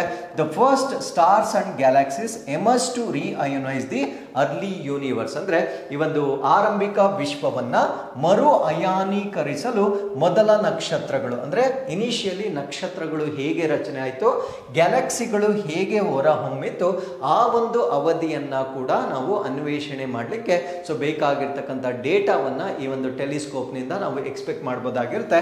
So what you mean by reionization? So ಇಲ್ಲೊಂದು ಪದವನ್ನು ನಾವು ಬಳಕೆ ಮಾಡಿದ್ದೇವೆ, ರೀಅಯೋನೈಸ್ ಅಂತ ಬಳಕೆ ಮಾಡಿದ್ದೇವೆ. ಮರು ಅಯಾನೀಕರಣ ಅಂದ್ರೆ ಏನು ಅಂದ್ರೆ, it is a process by which neutral hydrogen gas in the universe is converted back into ions. ಅಂದ್ರೆ ಈ ತಟಸ್ಥವಾಗಿರ್ತಕ್ಕಂಥ ಜಲಜನಕದ ಅನಿಲ ಏನಿರುತ್ತೆ ಸೊ ಅದು ಅಯಾನುಗಳಾಗಿ ಕನ್ವರ್ಟ್ ಆಗಿರ್ತಕ್ಕಂಥ ಒಂದು ಎರವನ್ನ ಪ್ರೋಸೆಸ್ ಅನ್ನು ನಾವೇನಂತ ಕರಿತೀವಿ ಅಂದ್ರೆ ಮರು ಅಯಾನೀಕರಣ ಅಂತ ಕರಿತೀವಿ. ಫಾರ್ ಎಕ್ಸಾಂಪಲ್ ನಿಮಗೆ ಗೊತ್ತಿರುತ್ತೆ, ಸೊ ಸ್ಟಾರ್ಸ್ ಅಥವಾ ನಕ್ಷತ್ರಗಳಲ್ಲಿ ಅಷ್ಟೊಂದು ಶಾಖ ಮತ್ತು ಬೆಳಕು ಯಾಕೆ ಉತ್ಪತ್ತಿ ಆಗುತ್ತೆ ಅಂದ್ರೆ ಸೊ ಈ ಒಂದು ಹೈಡ್ರೋಜನ್ ಇರುವ ಕಾರಣದಿಂದ ಉತ್ಪತ್ತಿ ಆಗುತ್ತೆ. ಸೊ ಈ ಒಂದು ಅಯೋನೈಸೇಷನ್ ನ ಬಗ್ಗೆ ಸೊ ನಿಖರವಾದ ಮಾಹಿತಿಯನ್ನ ಈ ಒಂದು ಟೆಲಿಸ್ಕೋಪ್ ನ ಮುಖಾಂತರ ಮುಖಾಂತರ ನಾವು ಹೆಚ್ಚಾಗಿ ಪಡೆಯಬಹುದಾಗಿರುತ್ತೆ. ಸೊ ಅದ್ರ ಜೊತೆಗೆ ಕಾಸ್ಮಿಕ್ ಐಸಸ್ ಮತ್ತೆ ಕೆಮಿಸ್ಟ್ರಿ ಅಂದ್ರೆ ಕಾಸ್ಮಿಕ್ ಮಂಜುಕಟ್ಟೆಗಳು ಮತ್ತೆ ಅದರ ಒಂದು ರಸಾಯನಶಾಸ್ತ್ರದ ಬಗ್ಗೆ ನಾವು ತಿಳ್ಕೊಳ್ಬಹುದಾಗಿರುತ್ತೆ. Study the distribution of composition of ices in interstellar ಅಂದ್ರೆ ಒಂದು ನಕ್ಷತ್ರದಿಂದ ಇನ್ನೊಂದು ನಕ್ಷತ್ರದ ನಡುವೆ ಇರ್ತಕ್ಕಂಥ ಸ್ಪೇಸ್ ಆಗಿರ್ಬೋದು, ಸರ್ಕಮ್ಸ್ಟೆಲ್ಲರ್ ಅಂದ್ರೆ ನಕ್ಷತ್ರಗಳ ಸುತ್ತ ಇರ್ತಕ್ಕಂಥ ಒಂದು ಪ್ರದೇಶವಾಗಿರ್ಬೋದು. ಸೊ ಅಲ್ಲಿರ್ತಕ್ಕಂಥ ಒಂದು ಎನ್ವೈರನ್ಮೆಂಟ್ ನಲ್ಲಿ ಇರ್ತಕ್ಕಂಥ ಐಸ್ಗಳು ಮತ್ತೆ chemical evaluation of the cosmos ಅಂದ್ರೆ ಈ ಒಂದು ಬ್ರಹ್ಮಾಂಡದ ರಾಸಾಯನಿಕ ವಿಕಾಸದ ಮೇಲೆ ಕೂಡ ಹೆಚ್ಚಿನ ಒಂದು ಮಾಹಿತಿಯನ್ನ ಈ ಒಂದು ಟೆಲಿಸ್ಕೋಪ್ ನ ಮುಖಾಂತರ ನಾವು ಪಡೆಯಬಹುದಾಗಿರುತ್ತೆ. So with this let's get into question number 10. ಭಾರತೀಯ ಬಾರ್ ಕೌನ್ಸಿಲ್ನ ಅಧ್ಯಕ್ಷರಾಗಿ ಐತಿಹಾಸಿಕ 7ನೇ ಬಾರಿ ಯಾರು ಮರು ಆಯ್ಕೆಯಾಗಿದ್ದಾರೆ? Who has been re-elected as the chairman of bar council of India for the historic 7th consecutive term. ಸತತವಾಗಿ 7ನೇ ಬಾರಿಗೆ ಬಾರ್ ಕೌನ್ಸಿಲ್ ಆಫ್ ಇಂಡಿಯಾ ಏನಿದೆ, ಸೊ ಇದಕ್ಕೆ ಅಧ್ಯಕ್ಷ ಸ್ಥಾನವನ್ನ ಯಾರು ಪಡೆದುಕೊಂಡಿದ್ದಾರೆ ಅನ್ನೋದು ನಮ್ಮ ಪ್ರಶ್ನೆ ಆಗಿದೆ. ಸೊ ಈ ಪ್ರಶ್ನೆಗೆ ಸರಿಯಾದ ಉತ್ತರ ಮನನ್ ಕುಮಾರ್ ಮಿಶ್ರಾ ರವರು ಸತತವಾಗಿ ದಾಖಲೆಯ 7ನೇ ಬಾರಿಗೆ ಬಾರ್ ಕೌನ್ಸಿಲ್ ಆಫ್ ಇಂಡಿಯಾಗೆ ಆಯ್ಕೆ ಆಗಿರ್ತಕ್ಕಂಥದ್ದನ್ನ ನಾವು ನೋಡಬಹುದಾಗಿರುತ್ತೆ. ಸೊ ಮನನ್ ಕುಮಾರ್ ಮಿಶ್ರಾ ಇವರು senior advocate of supreme court of India. So ನಮ್ಮ ಭಾರತ ದೇಶದ ಸರ್ವೋಚ್ಚ ನ್ಯಾಯಾಲಯದ ಸೊ ಹಿರಿಯ ವಕೀಲರಾಗಿದ್ದಂತಹ ಇವರು, ಅದರ ಜೊತೆಗೆ ಇವರು member of parliament Rajya Sabha. So has been re-elected unopposed ಅಂದ್ರೆ ಅವಿರೋಧವಾಗಿ ಬಾರ್ ಕೌನ್ಸಿಲ್ ಆಫ್ ಇಂಡಿಯಾಗೆ 7th ಸತತವಾಗಿ 7ನೇ ಬಾರಿಗೆ ಚೇರ್ಮನ್ ಆಗಿ ಆಯ್ಕೆ ಆಗಿರ್ತಕ್ಕಂಥದ್ದನ್ನ ನಾವು ನೋಡಬಹುದಾಗಿರುತ್ತೆ. ಹಾಗಾದ್ರೆ what is Bar council of India? So ಇದರ ಬಗ್ಗೆ ನಾವು ಡಿಸ್ಕಸ್ ಮಾಡೋದಾದ್ರೆ, ಸೊ ಇದೊಂದು ಸ್ಟ್ಯಾಟ್ಯುಟರಿ ಬಾಡಿ ಅಥವಾ ಒಂದು ಶಾಸನಬದ್ಧವಾಗಿರ್ತಕ್ಕಂಥ ಸಂಸ್ಥೆ ಆಗಿರುತ್ತೆ. ಸೊ ಇದನ್ನು ನಾವು apex regulatory body for the legal profession in India ಅಂದ್ರೆ ನಮ್ಮ ಭಾರತ ದೇಶದಲ್ಲಿ ಕಾನೂನು ವೃತ್ತಿ ಏನಿರುತ್ತೆ, ಸೊ ಇದಕ್ಕೆ ಸಂಬಂಧಪಟ್ಟಂತೆ ಒಂದು ಅತ್ಯುನ್ನತವಾಗಿರ್ತಕ್ಕಂಥ ಒಂದು ಘಟಕವನ್ನ ನಾವೇನಂತ ಕರಿತೀವಿ ಅಂದ್ರೆ ಬಾರ್ ಕೌನ್ಸಿಲ್ ಆಫ್ ಇಂಡಿಯಾ ಅಂತ ಕರಿತೇವೆ. It operates under the frame work of established by the advocates act 1961 ಅಂದ್ರೆ 1961ರ ವಕೀಲರ ಕಾಯ್ದೆಯ ಅಡಿಯಲ್ಲಿ ಸೊ ಇದನ್ನ ಸ್ಥಾಪನೆ ಮಾಡಿರ್ತಕ್ಕಂಥದ್ದನ್ನ ನಾವಿಲ್ಲಿ ಗಮನಿಸಬಹುದಾಗಿರುತ್ತೆ. ಸೊ ಇದರ ಪಾತ್ರವೇನು? What is the purpose of this ಅಂತ ನಾವಿಲ್ಲಿ ನೋಡೋದಾದ್ರೆ, to regulate and maintain standards of legal practices ಅಂದ್ರೆ ಈ ಒಂದು ಕಾನೂನು ಅಭ್ಯಾಸ ಮತ್ತು ಕಾನೂನು ಶಿಕ್ಷಣ, ಇವನ್ ಎಜುಕೇಶನ್ ಆಗಿರ್ಬೋದು, ಇವನ್ ಪ್ರಾಕ್ಟೀಸ್ ಆಗಿರ್ಬೋದು. ಸೊ ಇದರಲ್ಲಿ ಗುಣಮಟ್ಟವನ್ನ ನಿಯಂತ್ರಣ ಮಾಡ್ತಕ್ಕಂಥದ್ದು ಮತ್ತೆ ನಿರ್ವಹಣೆ ಮಾಡ್ತಕ್ಕಂಥದ್ದು ಇದರ ಪ್ರಾಥಮಿಕ ಉದ್ದೇಶವಾಗಿರುತ್ತೆ. ಅದ್ರ ಜೊತೆಗೆ to protect the interest of the advocates and ensure the ethical practice of law ಅಂದ್ರೆ ನಮ್ಮ ಭಾರತ ದೇಶದಲ್ಲಿ ವಕೀಲರ ಹಿತಾಸಕ್ತಿಗಳನ್ನ ಕಾಪಾಡ್ತಕ್ಕಂಥದ್ದು. ಅದರ ಜೊತೆಗೆ ಈ ಕಾನೂನನ್ನ ನೈತಿಕವಾಗಿ ಅಭ್ಯಾಸ ಮಾಡೋದನ್ನ ಪ್ರಮೋಟ್ ಮಾಡ್ತಕ್ಕಂಥ ಒಂದು ಜವಾಬ್ದಾರಿಯನ್ನ ಸೊ ಈ ಒಂದು ಬಾರ್ ಕೌನ್ಸಿಲ್ ಆಫ್ ಇಂಡಿಯಾಗೆ ಕೊಟ್ಟಿರ್ತಕ್ಕಂಥದ್ದನ್ನ ನಾವು ನೋಡಬಹುದಾಗಿರುತ್ತೆ. ಸೊ ಇದರಲ್ಲಿ ಇಬ್ಬರು ಕೀ ಪೊಸಿಷನ್ಸ್ ಅನ್ನ ನಾವು ನೋಡಬಹುದಾಗಿರುತ್ತೆ. ಒಬ್ಬರನ್ನ ನಾವು ಚೇರ್ಮನ್ ಅಧ್ಯಕ್ಷರು ಅಂತ ಕರಿತೇವೆ. ಸೊ ಇನ್ನೊಬ್ಬರನ್ನ ವೈಸ್ ಚೇರ್ಮನ್ ಅಥವಾ ಉಪಾಧ್ಯಕ್ಷರು ಅಂತ ಕರಿತೇವೆ. ಸೊ ಇವರನ್ನ ಯಾರು ಆಯ್ಕೆ ಮಾಡ್ತಾರೆ ಅಂದ್ರೆ members and serve as the primary decision makers ಅಂದ್ರೆ ಈ ಒಂದು ಬಾರ್ ಕೌನ್ಸಿಲ್ ಆಫ್ ಇಂಡಿಯಾ ಸದಸ್ಯರು ಇವರನ್ನ ಆಯ್ಕೆ ಮಾಡ್ತಾರೆ. ಸೊ ಇವರು ಪ್ರಮುಖವಾಗಿ ನಿರ್ಧಾರಗಳನ್ನ ತೆಗೆದುಕೊಳ್ತಕ್ಕಂಥ ಒಂದು ಅಂಗವಾಗಿ, ಅದರ ಜೊತೆಗೆ ಸ್ಪೋಕ್ಸ್ ಪರ್ಸನ್ ಅಥವಾ ವಕ್ತಾರರಾಗಿ ಕೂಡ ಈ ಅಧ್ಯಕ್ಷರು ಮತ್ತು ಉಪಾಧ್ಯಕ್ಷರು ಸೊ ಈ ಒಂದು ಬಾರ್ ಕೌನ್ಸಿಲ್ ಆಫ್ ಇಂಡಿಯಾದಲ್ಲಿ ಫಂಕ್ಷನಿಂಗ್ ಮಾಡ್ತಕ್ಕಂಥದ್ದನ್ನ ನಾವಿಲ್ಲಿ ಗಮನಿಸಬಹುದಾಗಿರುತ್ತೆ. ಸೊ ಇದರ ಜೊತೆಗೆ ರಿಫಾರ್ಮ್ಸ್ ಗಳನ್ನ ಮಾಡ್ತಕ್ಕಂಥದ್ದು ಅಂದ್ರೆ ಈ ಒಂದು ಸುಧಾರಣೆಗಳನ್ನ ಮಾಡ್ತಕ್ಕಂಥದ್ದು ಕೂಡ ಇದರ ಜವಾಬ್ದಾರಿಯಾಗಿರುತ್ತೆ. So acts as a platform for initiating reforms ಅಂದ್ರೆ ನಮ್ಮ ಒಂದು ಲೀಗಲ್ ಸಿಸ್ಟಮ್ ಅಲ್ಲಿ ಅಥವಾ ಕಾನೂನು ವ್ಯವಸ್ಥೆಯಲ್ಲಿ ಏನಾದರೂ ಔಟ್ಡೇಟೆಡ್ ಕಾನ್ಸೆಪ್ಟ್ಸ್ ಗಳನ್ನ ಹೊಂದಿದ್ದರೆ ಸೊ ಅದನ್ನ ಬದಲಾವಣೆ ಮಾಡ್ತಕ್ಕಂಥದ್ದು ಕೂಡ ಸೊ ಇದರ ಮುಖಾಂತರ ನಡೀತಕ್ಕಂಥದ್ದನ್ನ ನಾವು ನೋಡಬಹುದಾಗಿರುತ್ತೆ. ಸೊ ಇದರಲ್ಲಿ modernisation of initiatives and improvements of judicial process ಅಂದ್ರೆ ಈ ಒಂದು ಕಾನೂನು ಪ್ರಕ್ರಿಯೆ ಏನಿರುತ್ತೆ ಸೊ ಅದನ್ನ ಇನ್ನೂ ಇಂಪ್ರೂವ್ ಮಾಡ್ತಕ್ಕಂಥ ಒಂದು ಪ್ರೋಸೆಸ್ ಏನಿರುತ್ತೆ ಸೊ ಅದನ್ನು ಕೂಡ ಆ ರಿಫಾರ್ಮ್ಸ್ ಅನ್ನು ಕೂಡ so bar council of India ವತಿಯಿಂದ ಬರ್ತಕ್ಕಂಥದ್ದನ್ನ ನಾವಿಲ್ಲಿ ಗಮನಿಸಬಹುದಾಗಿರುತ್ತೆ. ಅದರ ಜೊತೆಗೆ it also serves as the consultant to government on legal and judicial matters ಅಂದ್ರೆ ನಮ್ಮ ಸರ್ಕಾರ ಏನಿರುತ್ತೆ ಆ ಸರ್ಕಾರಕ್ಕೂ ಕೂಡ ಏನಾದರೂ ಕಾನೂನು ಮತ್ತು ನ್ಯಾಯಾಂಗದ ವಿಷಯಗಳಲ್ಲಿ ಏನಾದರೂ ಸಲಹೆಗಳು ಬೇಕಾಗಿದ್ರೆ ಸೊ ಬಾರ್ ಕೌನ್ಸಿಲ್ ಆಫ್ ಇಂಡಿಯಾದಿಂದ ಆ ಒಂದು ಸಲಹೆಗಳನ್ನ ಪಡೆಯಲಿಕ್ಕೂ ಕೂಡ ಅವಕಾಶ ಇರುತ್ತೆ. So with this let's get into question number 11. ಇಲ್ಲಿಯವರೆಗೆ ಎಷ್ಟು ಖಾಸಗಿ ಕಾರ್ಯಾಚರಣೆಗಳು ಚಂದ್ರನ ಮೇಲೆ ಯಶಸ್ವಿಯಾಗಿ ಇಳಿದಿವೆ? How many private missions have successfully landed on moon so far? ನಾನು ಮಾತಾಡ್ತಾ ಇರ್ತಕ್ಕಂಥದ್ದು ಪ್ರೈವೇಟ್ ಮಿಷನ್ಸ್. ನಾನು ಈ ಬಾಹ್ಯಾಕಾಶ ಸಂಸ್ಥೆಗಳು ಮಾಡಿರ್ತಕ್ಕಂಥ ಮಿಷನ್ಸ್ ಬಗ್ಗೆ ಡಿಸ್ಕಸ್ ಮಾಡ್ತಾ ಇಲ್ಲ. ಖಾಸಗಿಯಾಗಿ ಮಾಡಿರ್ತಕ್ಕಂಥ ಮಿಷನ್ ಚಂದ್ರನಿಗೆ ಎಷ್ಟು ಜನ ಮಾಡಿದ್ದಾರೆ ಸಕ್ಸಸ್ಫುಲ್ ಆಗಿ ಅನ್ನೋದು ನಮ್ಮ ಪ್ರಶ್ನೆ ಆಗಿರುತ್ತೆ. ಸೊ ಈ ಪ್ರಶ್ನೆಗೆ ಸರಿಯಾದ ಉತ್ತರ ಇಲ್ಲಿಯವರೆಗೂ 2 ಖಾಸಗಿಯವರು ಚಂದ್ರನ ಮೇಲೆ ಸಕ್ಸಸ್ಫುಲ್ ಲ್ಯಾಂಡಿಂಗ್ ಮಾಡಿರ್ತಕ್ಕಂಥದ್ದನ್ನು ನಾವು ನೋಡ್ಬೋದಾಗಿರುತ್ತೆ. ಸೊ ಇದರ ಬಗ್ಗೆ ಪ್ರಶ್ನೆ ಕೊಡಲಿಕ್ಕೆ ಕಾರಣ ಏನು ಅಂದರೆ, ಪ್ರೈವೇಟ್ US ಸ್ಪೇಸ್ ಕ್ರಾಫ್ಟ್ ಇವಾಗ ಅಪ್ರೈಟ್ ಲ್ಯಾಂಡಿಂಗ್ ಆಗಿರುತ್ತೆ. ಅಪ್ರೈಟ್ ಲ್ಯಾಂಡಿಂಗ್ ಅಂತ ಬರುತ್ತೆ, ಇನ್ನೊಂದು ಸೈಡ್ ವೇ ಲ್ಯಾಂಡಿಂಗ್ ಅಂತ ಬರುತ್ತೆ. ಸೊ ಪ್ರಪ್ರಥಮ ಅಪ್ರೈಟ್ ಲ್ಯಾಂಡಿಂಗ್ ಆಗಿರೋದು ಇದೆ ಫಸ್ಟ್, ಬಟ್ ಪ್ರೈವೇಟ್ ಅಲ್ಲಿ ಇದು ಸೆಕೆಂಡ್ ಆಗಿರುತ್ತೆ. ಅಪ್ರೈಟ್ ಅಂದ್ರೆ ಲಂಬವಾಗಿ ಲ್ಯಾಂಡಿಂಗ್ ಆಗಿರ್ತಕ್ಕಂಥದ್ದು ಇದೆ first. Side way private already ಆಗಿದೆ. Side way private first landing of private ಆಗಿರುತ್ತೆ, ಬಟ್ ಇದು ಸೆಕೆಂಡ್ ಲ್ಯಾಂಡಿಂಗ್ ಆಗಿದ್ರು ಕೂಡ ಅಪ್ರೈಟ್ ಅಲ್ಲಿ ಫಸ್ಟ್ ಲ್ಯಾಂಡಿಂಗ್ ಆಗಿರ್ತಕ್ಕಂಥ ಪ್ರೈವೇಟ್ ಪ್ಲೇಯರ್ ಆಗಿ ನಾವು ಇದನ್ನ ಕನ್ಸಿಡರ್ ಮಾಡಬಹುದಾಗಿರುತ್ತೆ. ಸೊ ಇದು US ಗೆ ಸಂಬಂಧಪಟ್ಟಿರ್ತಕ್ಕಂಥ ಒಂದು ಕಂಪನಿ ಆಗಿರುತ್ತೆ. So it is the only second private mission to achieve the milestone of our first to do the upright. ಅಂದ್ರೆ ಅಪ್ರೈಟ್ ಆಗಿ ಫಸ್ಟ್ ಪರ್ಸನ್ ಅಂಡ್ ಖಾಸಗಿಯಾಗಿ ಸೆಕೆಂಡ್ ಪರ್ಸನ್. ಸೊ ಈ ಒಂದು ಚಂದ್ರನ ಮೇಲೆ ಲ್ಯಾಂಡಿಂಗ್ ಮಾಡಿರ್ತಕ್ಕಂಥ ಒಂದು US ಕಂಪನಿಯಾಗಿ ನಾವು ಕನ್ಸಿಡರ್ ಮಾಡಬಹುದಾಗಿರುತ್ತೆ. ಫಾರ್ ಎಕ್ಸಾಂಪಲ್ ಇಲ್ಲಿ ನೋಡಿ, ಅಪ್ರೈಟ್ ಅಂದ್ರೆ ಇದು ಈ ಚಿತ್ರ, ಸೈಡ್ ವೇ ಅಂದ್ರೆ ಇದು. ಸೊ ಅಪ್ರೈಟ್ ಅಂದ್ರೆ ಲಂಬವಾಗಿ ಬಂದು ಸೊ ಅದು ನೇರವಾಗಿ ಲ್ಯಾಂಡ್ ಆಗುತ್ತೆ. ಸೊ ಇದನ್ನ ನಾವು ಅಪ್ರೈಟ್ ಅಂತ ಕರಿತೇವೆ. ಸೊ ಇನ್ನೊಂದು ಸೈಡ್ ವೇ ಅಂತ ಕರಿತೇವೆ, ಲೈಕ್ ದಿಸ್. ಇದು ನೇರವಾಗಿ ಲ್ಯಾಂಡ್ ಆಗೋದಿಲ್ಲ, ಸೊ ಈ ತರ ಕರ್ವ್ ಆಗುತ್ತೆ. ಸೊ ಈ ತರ ಲ್ಯಾಂಡ್ ಆಗುತ್ತೆ. ಸೊ ಇದನ್ನ ನಾವೇನಂತ ಕರಿತೀವಿ ಅಂದ್ರೆ ಹಾರಿಜಾಂಟಲ್ ಲ್ಯಾಂಡಿಂಗ್ ಅಂತ ಕರಿತೇವೆ. ಸೊ ಇದು ಫಸ್ಟ್ ಆಲ್ರೆಡಿ ಒಬ್ಬರು ಮಾಡಿದ್ದಾರೆ, ಪ್ರೈವೇಟ್ ಅವರು ಸೈಡ್ ವೇ ಲ್ಯಾಂಡಿಂಗ್ ಅನ್ನ ಮಾಡಿರ್ತಾರೆ. ಇವರು ಕೂಡ ಪ್ರೈವೇಟ್ ಅವರು ಆಗಿದ್ದಾರೆ, ಬಟ್ ಅಪ್ರೈಟ್ ಆಗಿ ಲಂಬವಾಗಿ ಲ್ಯಾಂಡಿಂಗ್ ಮಾಡಿರ್ತಕ್ಕಂಥ ಮೊದಲ ಖಾಸಗಿ ಕಂಪನಿಯಾಗಿ ಸೊ ನಾವು ಇವರನ್ನ ಕನ್ಸಿಡರ್ ಮಾಡಬಹುದಾಗಿರುತ್ತೆ.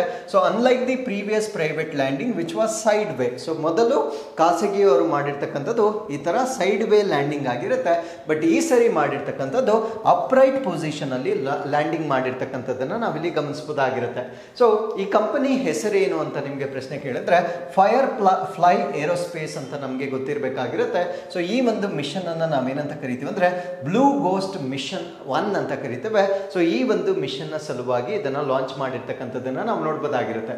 ಸೊ ಎಕ್ಸಾಕ್ಟ್ ಲೊಕೇಶನ್, ಯಾವ ಸ್ಥಳದಲ್ಲಿ ಇದು ಲ್ಯಾಂಡ್ ಆಗಿದೆ ಅಂತ ನಾವು ನೋಡೋದಾದ್ರೆ, near moons lateral volcanic formation in the ಮೇರ್ ಕ್ರಿಸಿಸಮ್. ಸೊ ಇದು ನಾರ್ತ್ ಈಸ್ಟರ್ನ್ ನಿಯರ್ ಸೈಡ್ ಅಂತ ಹೇಳ್ತೇವೆ. ಅಂದ್ರೆ ಮೇರ್ ಕ್ರಿಸಿಯಂನಲ್ಲಿ ಒಂದು ಜ್ವಾಲಾಮುಖಿ ರಚನೆ ಆಗಿರ್ತಕ್ಕಂಥ ಮಾನ್ಸ್ ಲ್ಯಾಟರೈಟ್ ಬಳಿ ಇದನ್ನ ಲಾಂಚ್ ಮಾಡಿರ್ತಾರೆ. ಅಂದ್ರೆ ಮೇರ್ ಕ್ರಿಸಿಯಂ ಅಂತ ಒಂದು ಪ್ರದೇಶ, ಆ ಒಂದು ಪ್ರದೇಶದಲ್ಲಿ ಒಂದು ಜ್ವಾಲಾಮುಖಿ ಇರುತ್ತೆ. ಆ ಜ್ವಾಲಾಮುಖಿ ಹತ್ರ ಇದನ್ನ ಲಾಂಚ್ ಮಾಡಿರ್ತಕ್ಕಂಥದ್ದನ್ನ ನಾವು ನೋಡ್ಬೋದಾಗಿರುತ್ತೆ. ಲಾಂಚ್ ಇನ್ ದ ಸೆನ್ಸ್ ಅದು ಹೋಗಿ ಅಲ್ಲಿ ಲ್ಯಾಂಡ್ ಆಗಿರ್ತಕ್ಕಂಥದ್ದನ್ನ ನಾವು ಇಲ್ಲಿ ಗಮನಿಸಬಹುದಾಗಿರುತ್ತೆ. ಹಾಗಿದ್ರೆ ಯಾವ ರಾಕೆಟ್ ನ ಮುಖಾಂತರ ಇದನ್ನ ಲಾಂಚ್ ಮಾಡಿರ್ತಾರೆ ಅಂದ್ರೆ ಫಾಲ್ಕಾನ್ 9 ರಾಕೆಟ್ ನ ಮುಖಾಂತರ ಇದನ್ನ ಲಾಂಚ್ ಮಾಡಿರ್ತಕ್ಕಂಥದ್ದನ್ನ ನಾವು ನೋಡ್ಬೋದಾಗಿರುತ್ತೆ. ಸೊ ಇದು ಅಪ್ರಾಕ್ಸಿಮೇಟ್ಲಿ 2.8 ಮಿಲಿಯನ್ ಮೈಲ್ಸ್ ಅನ್ನ ಕವರ್ ಮಾಡಿರ್ತಕ್ಕಂಥದ್ದನ್ನ ನಾವು ಇಲ್ಲಿ ಗಮನಿಸಬಹುದಾಗಿರುತ್ತೆ. ಸೊ ಯಾವ ಇನ್ಸ್ಟ್ರೂಮೆಂಟ್ಸ್ ಅನ್ನ ಇದರೊಳಗಡೆ ಕಳಿಸಿದ್ದಾರೆ ಅಂದ್ರೆ ಈ ಒಂದು ವೈಜ್ಞಾನಿಕ ಉಪಕರಣಗಳು ಯಾವುದನ್ನ ಕಳಿಸಿರ್ತಾರೆ ಅಂದ್ರೆ 10 ಕ್ರಿಟಿಕಲ್ ಇನ್ಸ್ಟ್ರೂಮೆಂಟ್ಸ್ ಅನ್ನ ಕಳಿಸಿರ್ತಾರೆ. ಸೊ ಅದರಲ್ಲಿ ಕೆಲವೊಂದನ್ನ ನಾವು ನೇಮ್ ಮಾಡೋದಾದ್ರೆ ಲೂನಾರ್ ಸಾಯಿಲ್ ಅನಲೈಸರ್ ಅಂದ್ರೆ ಅಲ್ಲಿರ್ತಕ್ಕಂಥ ಮಣ್ಣನ್ನ ಅನ್ವೇಷಣೆ ಮಾಡ್ತಕ್ಕಂಥ ಒಂದು ಪೇಲೋಡ್ ಅನ್ನ ಕಳಿಸಿರ್ತಾರೆ. ರೇಡಿಯೇಷನ್ ಟಾಲರೆಂಟ್ ಕಂಪ್ಯೂಟರ್ ಅಂದ್ರೆ ಅಲ್ಲಿರ್ತಕ್ಕಂಥ ವಿಕಿರಣಗಳನ್ನ ಅದು ಪ್ರತಿರೋಧ ಒಟ್ಟತಕ್ಕಂಥ ಒಂದು ಕಂಪ್ಯೂಟರ್ ಅನ್ನ ಕಳಿಸಿರ್ತಾರೆ. ಅದ್ರ ಜೊತೆಗೆ an experiment testing the feasibility of using the global satellite navigation system for lunar navigation ಅಂದ್ರೆ ಚಂದ್ರನ ಸಂಚರಣೆಗೆ ಜಾಗತಿಕ ಉಪಗ್ರಹ ಸಂಚರಣೆ ವ್ಯವಸ್ಥೆಯನ್ನ ಬಳಸ್ತಕ್ಕಂಥ ಕಾರ್ಯಸಾಧ್ಯತೆಯನ್ನ ಪರೀಕ್ಷೆ ಮಾಡ್ತಕ್ಕಂಥದ್ದು. ಅಂದ್ರೆ ನಾವೇನ್ ಬೇರೆ ಸ್ಯಾಟಲೈಟ್ ಗಳನ್ನ ಲಾಂಚ್ ಮಾಡಿದ್ದೇವೆ, ಸೊ ಅದನ್ನ can we use for navigation of moon, ಚಂದ್ರನನ್ನ ನ್ಯಾವಿಗೇಟ್ ಮಾಡ್ಲಿಕ್ಕೆ ಬಳಸಬಹುದಾ ಅಂತಕ್ಕಂಥ ಅದನ್ನ ಪರೀಕ್ಷೆ ಮಾಡ್ತಕ್ಕಂಥ ಪೇಲೋಡ್ಸ್ ಅನ್ನ ಕೂಡ ಸೊ ಈ ಒಂದು ಮಿಷನ್ ಅಲ್ಲಿ ಲಾಂಚ್ ಮಾಡಿರ್ತಕ್ಕಂಥದ್ದನ್ನ ನಾವು ನೋಡಬಹುದಾಗಿರುತ್ತೆ. ಸೊ ಈ ಒಂದು ಮಿಷನ್ ನ ಡ್ಯೂರೇಷನ್ ಎಷ್ಟು ಅಂದ್ರೆ operate for full lunar day ಅಂದ್ರೆ ಪೂರ್ಣ ಚಂದ್ರನ ಒಟ್ಟು ಅವಧಿ 14 ಅರ್ತ್ ಡೇಸ್ ಅಂದ್ರೆ ಭೂಮಿಯ ಮೇಲೆ 14 ದಿನ ಏನಿರುತ್ತೆ. ಸೊ ಅಷ್ಟು ದಿನಗಳವರೆಗೆ ಇದು ಕಾರ್ಯ ಕಾರ್ಯಾಚರಣೆ ಮಾಡ್ತಕ್ಕಂಥದ್ದನ್ನ ನಾವು ನೋಡ್ಬೋದಾಗಿರುತ್ತೆ. So with this we are come to snippets. World seagrass day ಅಥವಾ ವಿಶ್ವ ಸಮುದ್ರ ಹುಲ್ಲಿನ ದಿನ. ಸೊ ಈ ಒಂದು ದಿನವನ್ನ ಪ್ರತಿ ವರ್ಷ ಮಾರ್ಚ್ 1ನೇ ತಾರೀಕು ಆಚರಣೆ ಮಾಡಲಾಗುತ್ತೆ. ಸೀ ಗ್ರಾಸ್ ಅಂತಕ್ಕಂಥದ್ದು ನಮ್ಮ ಎಕ್ವಾಟಿಕ್ ಇಕೋಸಿಸ್ಟಮ್ಗೆ ಬಹಳ ಇಂಪಾರ್ಟೆಂಟ್ ಆಗಿರ್ತಕ್ಕಂಥ ಒಂದು ಪ್ಲಾಂಟ್ ಆಗಿರುತ್ತೆ. ಸೊ ಏನಕ್ಕೆ ಇದು ಇಂಪಾರ್ಟೆಂಟ್ ಅಂತ ನಾವು ನೋಡೋದಾದ್ರೆ, ಇದು ನೀರಲ್ಲಿರ್ತಕ್ಕಂಥ ಫಿಶ್ ಆಗಿರ್ಬೋದು, ಇನ್ವರ್ಟಿಬ್ರೇಟ್ಸ್ ಆಗಿರ್ಬೋದು, ಅಥವಾ ಎಂಡೇಂಜರ್ಡ್ ಸ್ಪೀಶೀಸ್ ಆಗಿರ್ಬೋದು. ಸೊ ಇವುಗಳಿಗೆಲ್ಲ ಒಂದು ಫೀಡಿಂಗ್ ಗ್ರೌಂಡ್ ಆಗಿರುತ್ತೆ, ಅಂದ್ರೆ ಆಹಾರವನ್ನ ಸೇವನೆ ಮಾಡ್ತಕ್ಕಂಥದ್ದು. ಅದ್ರ ಜೊತೆಗೆ ನರ್ಸರಿ ಹ್ಯಾಬಿಟ್ಯಾಟ್, ನರ್ಸರಿ ಅಂದ್ರೆ ಅವುಗಳು ಬೆಳಿಲಿಕ್ಕೆ ಬೇಕಾಗಿರ್ತಕ್ಕಂಥ ಒಂದು ಶೆಲ್ಟರ್ ಅನ್ನ ಕೊಡ್ತಕ್ಕಂಥ ಒಂದು ಭಾಗವಾಗಿ ನಾವು ಸೀ ಗ್ರಾಸ್ ಅನ್ನ ಕನ್ಸಿಡರ್ ಮಾಡಬಹುದಾಗಿರುತ್ತೆ. ಸೀ ಗ್ರಾಸ್ ಏನಾದರೂ ನಾಶವಾದ್ರೆ ಸೊ ನೀರಲ್ಲಿರ್ತಕ್ಕಂಥ ಬಹುತೇಕ ಮೀನುಗಳು, ಫಿಶ್ ಕೂಡ ನಾಶ ಆಗ್ತಕ್ಕಂಥದ್ದನ್ನ ನಾವು ಇಲ್ಲಿ ಗಮನಿಸಬಹುದಾಗಿರುತ್ತೆ. ಸೊ ಅದರ ಜೊತೆಗೆ ಇದು ಕೂಡ ಇನ್ನೊಂದು ಕೂಡ ಅಡ್ವಾಂಟೇಜ್ ಇದೆ. ಆ ಅಡ್ವಾಂಟೇಜ್ ಏನು ಅಂದ್ರೆ, ಇದನ್ನ ನಾವು ಬ್ಲೂ ಕಾರ್ಬನ್ ಸಿಂಕ್ ಅಂತ ಕರೀತೇವೆ. Blue carbon sink. First of all carbon sink ಅಂದ್ರೆ ಏನು? ಕಾರ್ಬನ್ ಸಿಂಕ್ ಅಂದ್ರೆ ನಾವು ಪ್ರೊಡ್ಯೂಸ್ ಮಾಡ್ತಕ್ಕಂಥ greenhouse gas carbon dioxide ಏನಿರುತ್ತೆ, ಸೊ ಅದನ್ನ ಹೋಲ್ಡ್ ಮಾಡ್ತಕ್ಕಂಥ ಯಾವುದನ್ನೇ ಕೂಡ ನಾವು ಕಾರ್ಬನ್ ಸಿಂಕ್ ಅಂತ ಕರಿಬಹುದು. ಫಾರ್ ಎಕ್ಸಾಂಪಲ್, ಪ್ಲಾಂಟ್ಸ್ ಅನ್ನ ನಾವು ಬೆಳೆಸಿದ್ರೆ ಅದು ಫೋಟೋಸಿಂಥಸಿಸ್ ಮುಖಾಂತರ ನಾವು ಜನರೇಟ್ ಮಾಡ್ತಕ್ಕಂಥ ಕಾರ್ಬನ್ ಡೈಆಕ್ಸೈಡ್ ಅನ್ನ ಅದು ಅಬ್ಸಾರ್ವ್ ಮಾಡ್ಕೊಳುತ್ತೆ. ಸೊ ಪ್ಲಾಂಟ್ಸ್ ಅಥವಾ ಕಾಡುಗಳನ್ನು ಕೂಡ ನಾವು ಕಾರ್ಬನ್ ಸಿಂಕ್ ಅಂತ ಕರಿಬಹುದು. ಅದೇ ರೀತಿ ಸೊ ನೀರಿನಲ್ಲಿರ್ತಕ್ಕಂಥ ಈ ಸೀ ಗ್ರಾಸ್ ಕೂಡ ಹೆಚ್ಚಿನ ಮಟ್ಟದ ಕಾರ್ಬನ್ ಡೈಆಕ್ಸೈಡ್ ಅನ್ನ ತನ್ನಲ್ಲಿ ಹಿಡಿದಿಟ್ಟುಕೊಳ್ಳುತ್ತೆ. ಸೊ ಆ ರೀತಿಯ ಕಾರ್ಬನ್ ಸಿಂಕ್ ಅನ್ನ ನಾವೇನಂತ ಕರಿತೀವಿ ಅಂದ್ರೆ ಬ್ಲೂ ಕಾರ್ಬನ್ ಸಿಂಕ್ ಅಂತ ಕರಿತೇವೆ. ಬ್ಲೂ ಅಂತ ಯಾಕೆ ಕರಿತೀವಿ ಅಂದ್ರೆ, ಸೊ ಇದು ನೀರಲ್ಲಿ ಸ್ಟೋರ್ ಆಗುವ ಕಾರಣದಿಂದ ಇದನ್ನ ಬ್ಲೂ ಕಾರ್ಬನ್ ಸಿಂಕ್ ಅಂತ ಕೂಡ ಕರೀತಕ್ಕಂಥದ್ದನ್ನ ನಾವು ನೋಡಬಹುದಾಗಿರುತ್ತೆ. ಸೊ ಅದ್ರ ಜೊತೆಗೆ ಇದು ಸೆಡಿಮೆಂಟ್ ಅನ್ನ ರಿಡ್ಯೂಸ್ ಮಾಡುತ್ತೆ, ಅಂದ್ರೆ ಮಣ್ಣಿನ ಸಂಚಯವನ್ನ ರಿಡ್ಯೂಸ್ ಮಾಡುತ್ತೆ. ಕೋಸ್ಟಲ್ ಎರೋಜನ್ ಅಂದ್ರೆ ತೀರ ಪ್ರದೇಶದ ಸವೆತವನ್ನ ಕೂಡ ಕಡಿಮೆ ಮಾಡುತ್ತೆ. ಸೊ ಅದ್ರ ಜೊತೆಗೆ ಸ್ಟಾರ್ಮ್ ಸರ್ಜಸ್ ಅಂದ್ರೆ ಒಂದು ಚಂಡಮಾರುತಗಳಾಗ್ತಕ್ಕಂಥ ಒಂದು ತೀವ್ರತೆಯನ್ನ ಕೂಡ ಸೊ ಇದು ಕಡಿಮೆ ಮಾಡ್ತಕ್ಕಂಥ ಒಂದು ಸಸ್ಯವಾಗಿರೋದ್ರಿಂದ ಸೊ ಇದನ್ನ ಕಾಪಾಡ್ತಕ್ಕಂಥದ್ದು ಅನಿವಾರ್ಯವಾಗಿರುತ್ತೆ. So world wildlife day ಅಥವಾ ವಿಶ್ವ ವನ್ಯಜೀವಿ ದಿನ, ಈ ಒಂದು ದಿನವನ್ನ ಪ್ರತಿ ವರ್ಷ ಮಾರ್ಚ್ 3ನೇ ತಾರೀಕು ವನ್ಯಜೀವಿಗಳ ಸಂರಕ್ಷಣೆ ಕುರಿತು ಜಾಗೃತಿಯನ್ನ ಮೂಡಿಸ್ತಕ್ಕಂಥ ಒಂದು ದಿನವಾಗಿರುತ್ತೆ. ಸೊ ಈ ವರ್ಷದ ಥೀಮ್ ಏನಾಗಿರುತ್ತೆ ಅಂದ್ರೆ, wild life conservation finance investing in people and planet, ಅಂದ್ರೆ ವನ್ಯಜೀವಿ ಸಂರಕ್ಷಣಾ ಹಣಕಾಸು, ಜನರು ಮತ್ತು ಗ್ರಹದಲ್ಲಿ ಹೂಡಿಕೆ ಅಂತಕ್ಕಂಥದ್ದು ಸೊ ಈ ವರ್ಷದ ಥೀಮ್ ಆಗಿರುತ್ತೆ. ಸೊ ಈ ಒಂದು ದಿನವನ್ನ united nation general assembly declare ಮಾಡಿರ್ತಕ್ಕಂಥದ್ದು ಡಿಸೆಂಬರ್ 20, 2013 ಇದನ್ನ ಡಿಕ್ಲೇರ್ ಮಾಡಿರುತ್ತೆ. ಸೊ ಈ ಡೇಟ್ ಅನ್ನ ಏನಕ್ಕೆ ಚೂಸ್ ಮಾಡಿದ್ದಾರೆ? ವೈ ಈ ಒಂದು ದಿನಾಂಕ ಅಂದ್ರೆ March, as I told you before, March 3 ಅನ್ನ ಏನಕ್ಕೆ ಚೂಸ್ ಮಾಡ್ಕೊಂಡಿರ್ತಾರೆ ಅಂದ್ರೆ, ಸೊ ಮಾರ್ಚ್ 3 ಏನಿದೆ ಸೈಟ್ಸ್ ಅಂತ ಹೇಳ್ತೇವೆ. ಸೈಟ್ಸ್ ಅಂದ್ರೆ convention on international trade of endangered species and wild flora and fauna ಅಂತ ಕರಿತೇವೆ. ಸೊ ಇದು 1973 ಅಂದ್ರೆ 1973 ಈ ಅಳಿವಿನಂಚಿನಲ್ಲಿರ್ತಕ್ಕಂಥ ಪ್ರಭೇದಗಳನ್ನ ಅಂತಾರಾಷ್ಟ್ರೀಯ ಮಟ್ಟದಲ್ಲಿ ಮಾರಾಟ ಮಾಡೋದನ್ನ ನಿಯಂತ್ರಣ ಮಾಡ್ತಕ್ಕಂಥ ಒಂದು ಘಟಕ, ಅದನ್ನ ನಾವು ಸೈಟ್ಸ್ ಅಂತ ಕರಿತೇವೆ. ಈ ಸೈಟ್ಸ್ಗೆ ಸಹಿ ಹಾಕಿರ್ತಕ್ಕಂಥ ಒಂದು ದಿನಾಂಕವನ್ನ ಸೊ ಈ ಒಂದು ದಿನದ ಆಚರಣೆಗೆ ಚೂಸ್ ಮಾಡಿರ್ತಕ್ಕಂಥದ್ದನ್ನ ನಾವು ನೋಡಬಹುದಾಗಿರುತ್ತೆ. So world civil defence day ಅಥವಾ ವಿಶ್ವ ನಾಗರಿಕ ರಕ್ಷಣಾ ದಿನ.